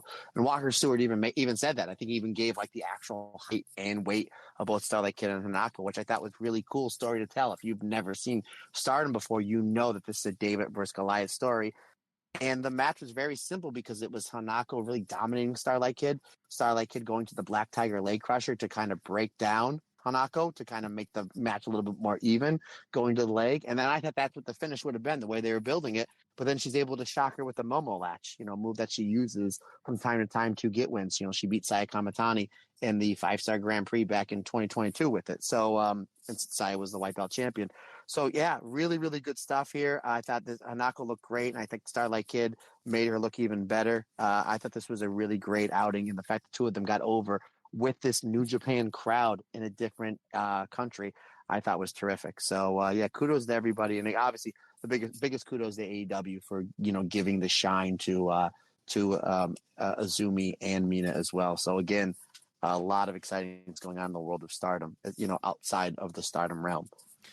Let's move on then. That ordinarily here, and I do just want to point out that I haven't forgotten, there is no Io and Kairi watch this week, Matt, because they weren't on TV this week. No, there wasn't any, and I knew there wasn't any. What I was going to do for this segment was I was going to rewatch Io and Bayley from WrestleMania, because I have not been able to watch it on TV. Obviously, we watched it when we were there live, and I kind of gave my comments on it. And I did see Meltzer's star reviews. Again, we don't live and die by the Meltzer star reviews, but at the same time, very inspires our star reviews, and it is pretty close on what I go by. And considering the fact that he gave that match 4.5 stars, and he actually gave it a higher rating than Becky and Rhea Ripley, I thought was really, really interesting. So that's what I was going to do. but I completely forgot that I wanted to watch Starlight Kid and Hanako, and then I was doing homework for our bonus episode of the Aphrodite tag run. And then I decided to be a good uncle and go watch my nephew play baseball. And I watched him play, I think, like 70% of the game. They were losing 4-1. And then I told Amber, I said, all right, I got to go home because I got actual work stuff to do. And I have some homework for the podcast I have to do. And then an hour later, she came home. They said, yeah, they won 5-4. So you must have been the bad luck charm because it's like, and I was like, they didn't look like they can hit. They didn't look like a good field. And my nephew, I think he grounded out his first at bat. And then he's like, yeah, he had 3 more at bats. He had 2 singles, a double, and drove in 2 runs. So I was like, he was like the MVP. I said, I guess Uncle MT was the bad apple. So yeah, so I didn't watch it again. I don't know if Io and Kyrie are going to be on TV this week, but maybe I'll go back watch Io versus Bayley from WrestleMania, and then maybe I'll for Io and Kyrie watch, I'll double up and give that review. But yes, no Io and Kyrie watch this week. Sorry, folks. So, in closing, let's have a look at what the final 2 cards before All-Star Grand Queendom look like. They were announced earlier today. So, Stardom will be in Kobe on Saturday, which is, I believe, the 20th it is. And this is the card. So, we have got Suzu Suzuki and Mei Seira versus Sayaka Kurora and Aya Sakura. Amisori versus Lady C versus Natsupoi versus Rian. We've then got Shiori Saki Kashima and Ronnie Yagami versus Saya Kamatani, Azumi and Miyu Amasaki versus Hazuki, Saya Iida and Momokogo. Shiori Ano, Tam Nakano and Yuna Mizumori versus Hanan, Mayu Iwatani and Koguma. That promises to be very good. And then we've got a preview tag as well ahead of All-Star Grand Queendom. Maika, Mina Shirakawa, Xena, Wax Tsukiyama and Hanako taking on Ueda Tai, Momo Watanabe, Natsukatora, Starlight Kid, Ruaka and Fukiken Death. Matt, obviously we've got the 2 preview tags there, EXV versus Ueda Tai and Cosmic Angels versus Stars. Is there anything else that tickles your fancy on this Kobe card? No, everything looks pretty solid, but yeah, that tag championship match will probably be hard hitting and right up our alley. Agreed. We then move on to Osaka on Sunday, featuring that aforementioned Goddess of Stardom Championship match. We have got the Cosmic Angels, Tam Nakano, Yuna Mizumori, Sayaka Kurora, and Aya Sakura taking on the Queen's Quest team of Saya Kamatani, Azumi, Lady C, and Miyu Amasaki. Saki Kashima versus Saya Iida versus Rian in a 3-way. We've then got a 6-woman tag, Hazuki, Koguma, and Momokogo versus Shiori Amisori and Rana Yugami. Mina Shirakawa, Xena, Wax Tsukiyama, and Hanako versus Natsukatora, Starlight Kid, Ruaka, and Fukiken Death. Queendom preview, Maika, Shioriano, and Mayu Iwatani versus Momo Watanabe, Hanan, and Natsupoi. And then in your Goddess of Stardom main event, the champion's Crazy Star defending for the first time against the Prominence team of Risa Sera and Kurumi Hiragi in your main event. Matt, obviously those top 2 matches are the ones to keep an eye on. But is this show one that has got a closet match that you're excited to see? I think you know what it is. The fact that we're going to get some Hazuki and Shuri violence, my friend. I'm all for that. Absolutely. And that's something that I hope we do get in this year's 5-star Grand Prix. Shuri and Hazuki in the same block, which I don't think we've seen. Last year. Did we see it last year? We got it last year, yeah. Oh, disappointing. I can't remember it, which is disappointing, which means it probably wasn't as good as I thought it was. It was really good, but I think that our expectations were like, this is going to be the most violent non-weapon match in the history of pro wrestling. Yeah. Like, I very much remember Low-Ki versus Samoa Joe in the very first Fight Without Honor. Again, that's why I flipped out on the one we saw live, because it was so violent that's what I was thinking. And I was like, on a scale of 1 to 10, and we expect the violence to be a 15, and it was like an 11. I'm like, oh, yeah, that was violent, but it could have been worse. But anywho. To be fair, mate, I didn't notice that you'd flipped out by that Fire Without Honor. I think you hit it very, very well. Ladies and gentlemen, though, that does bring us to the end of our podcast today. We will be going live on the 27th of April to give our review of All-Star Grand Queendom. So if you can join us on YouTube at 8 p.m. British Standard Time, which is 3 p.m.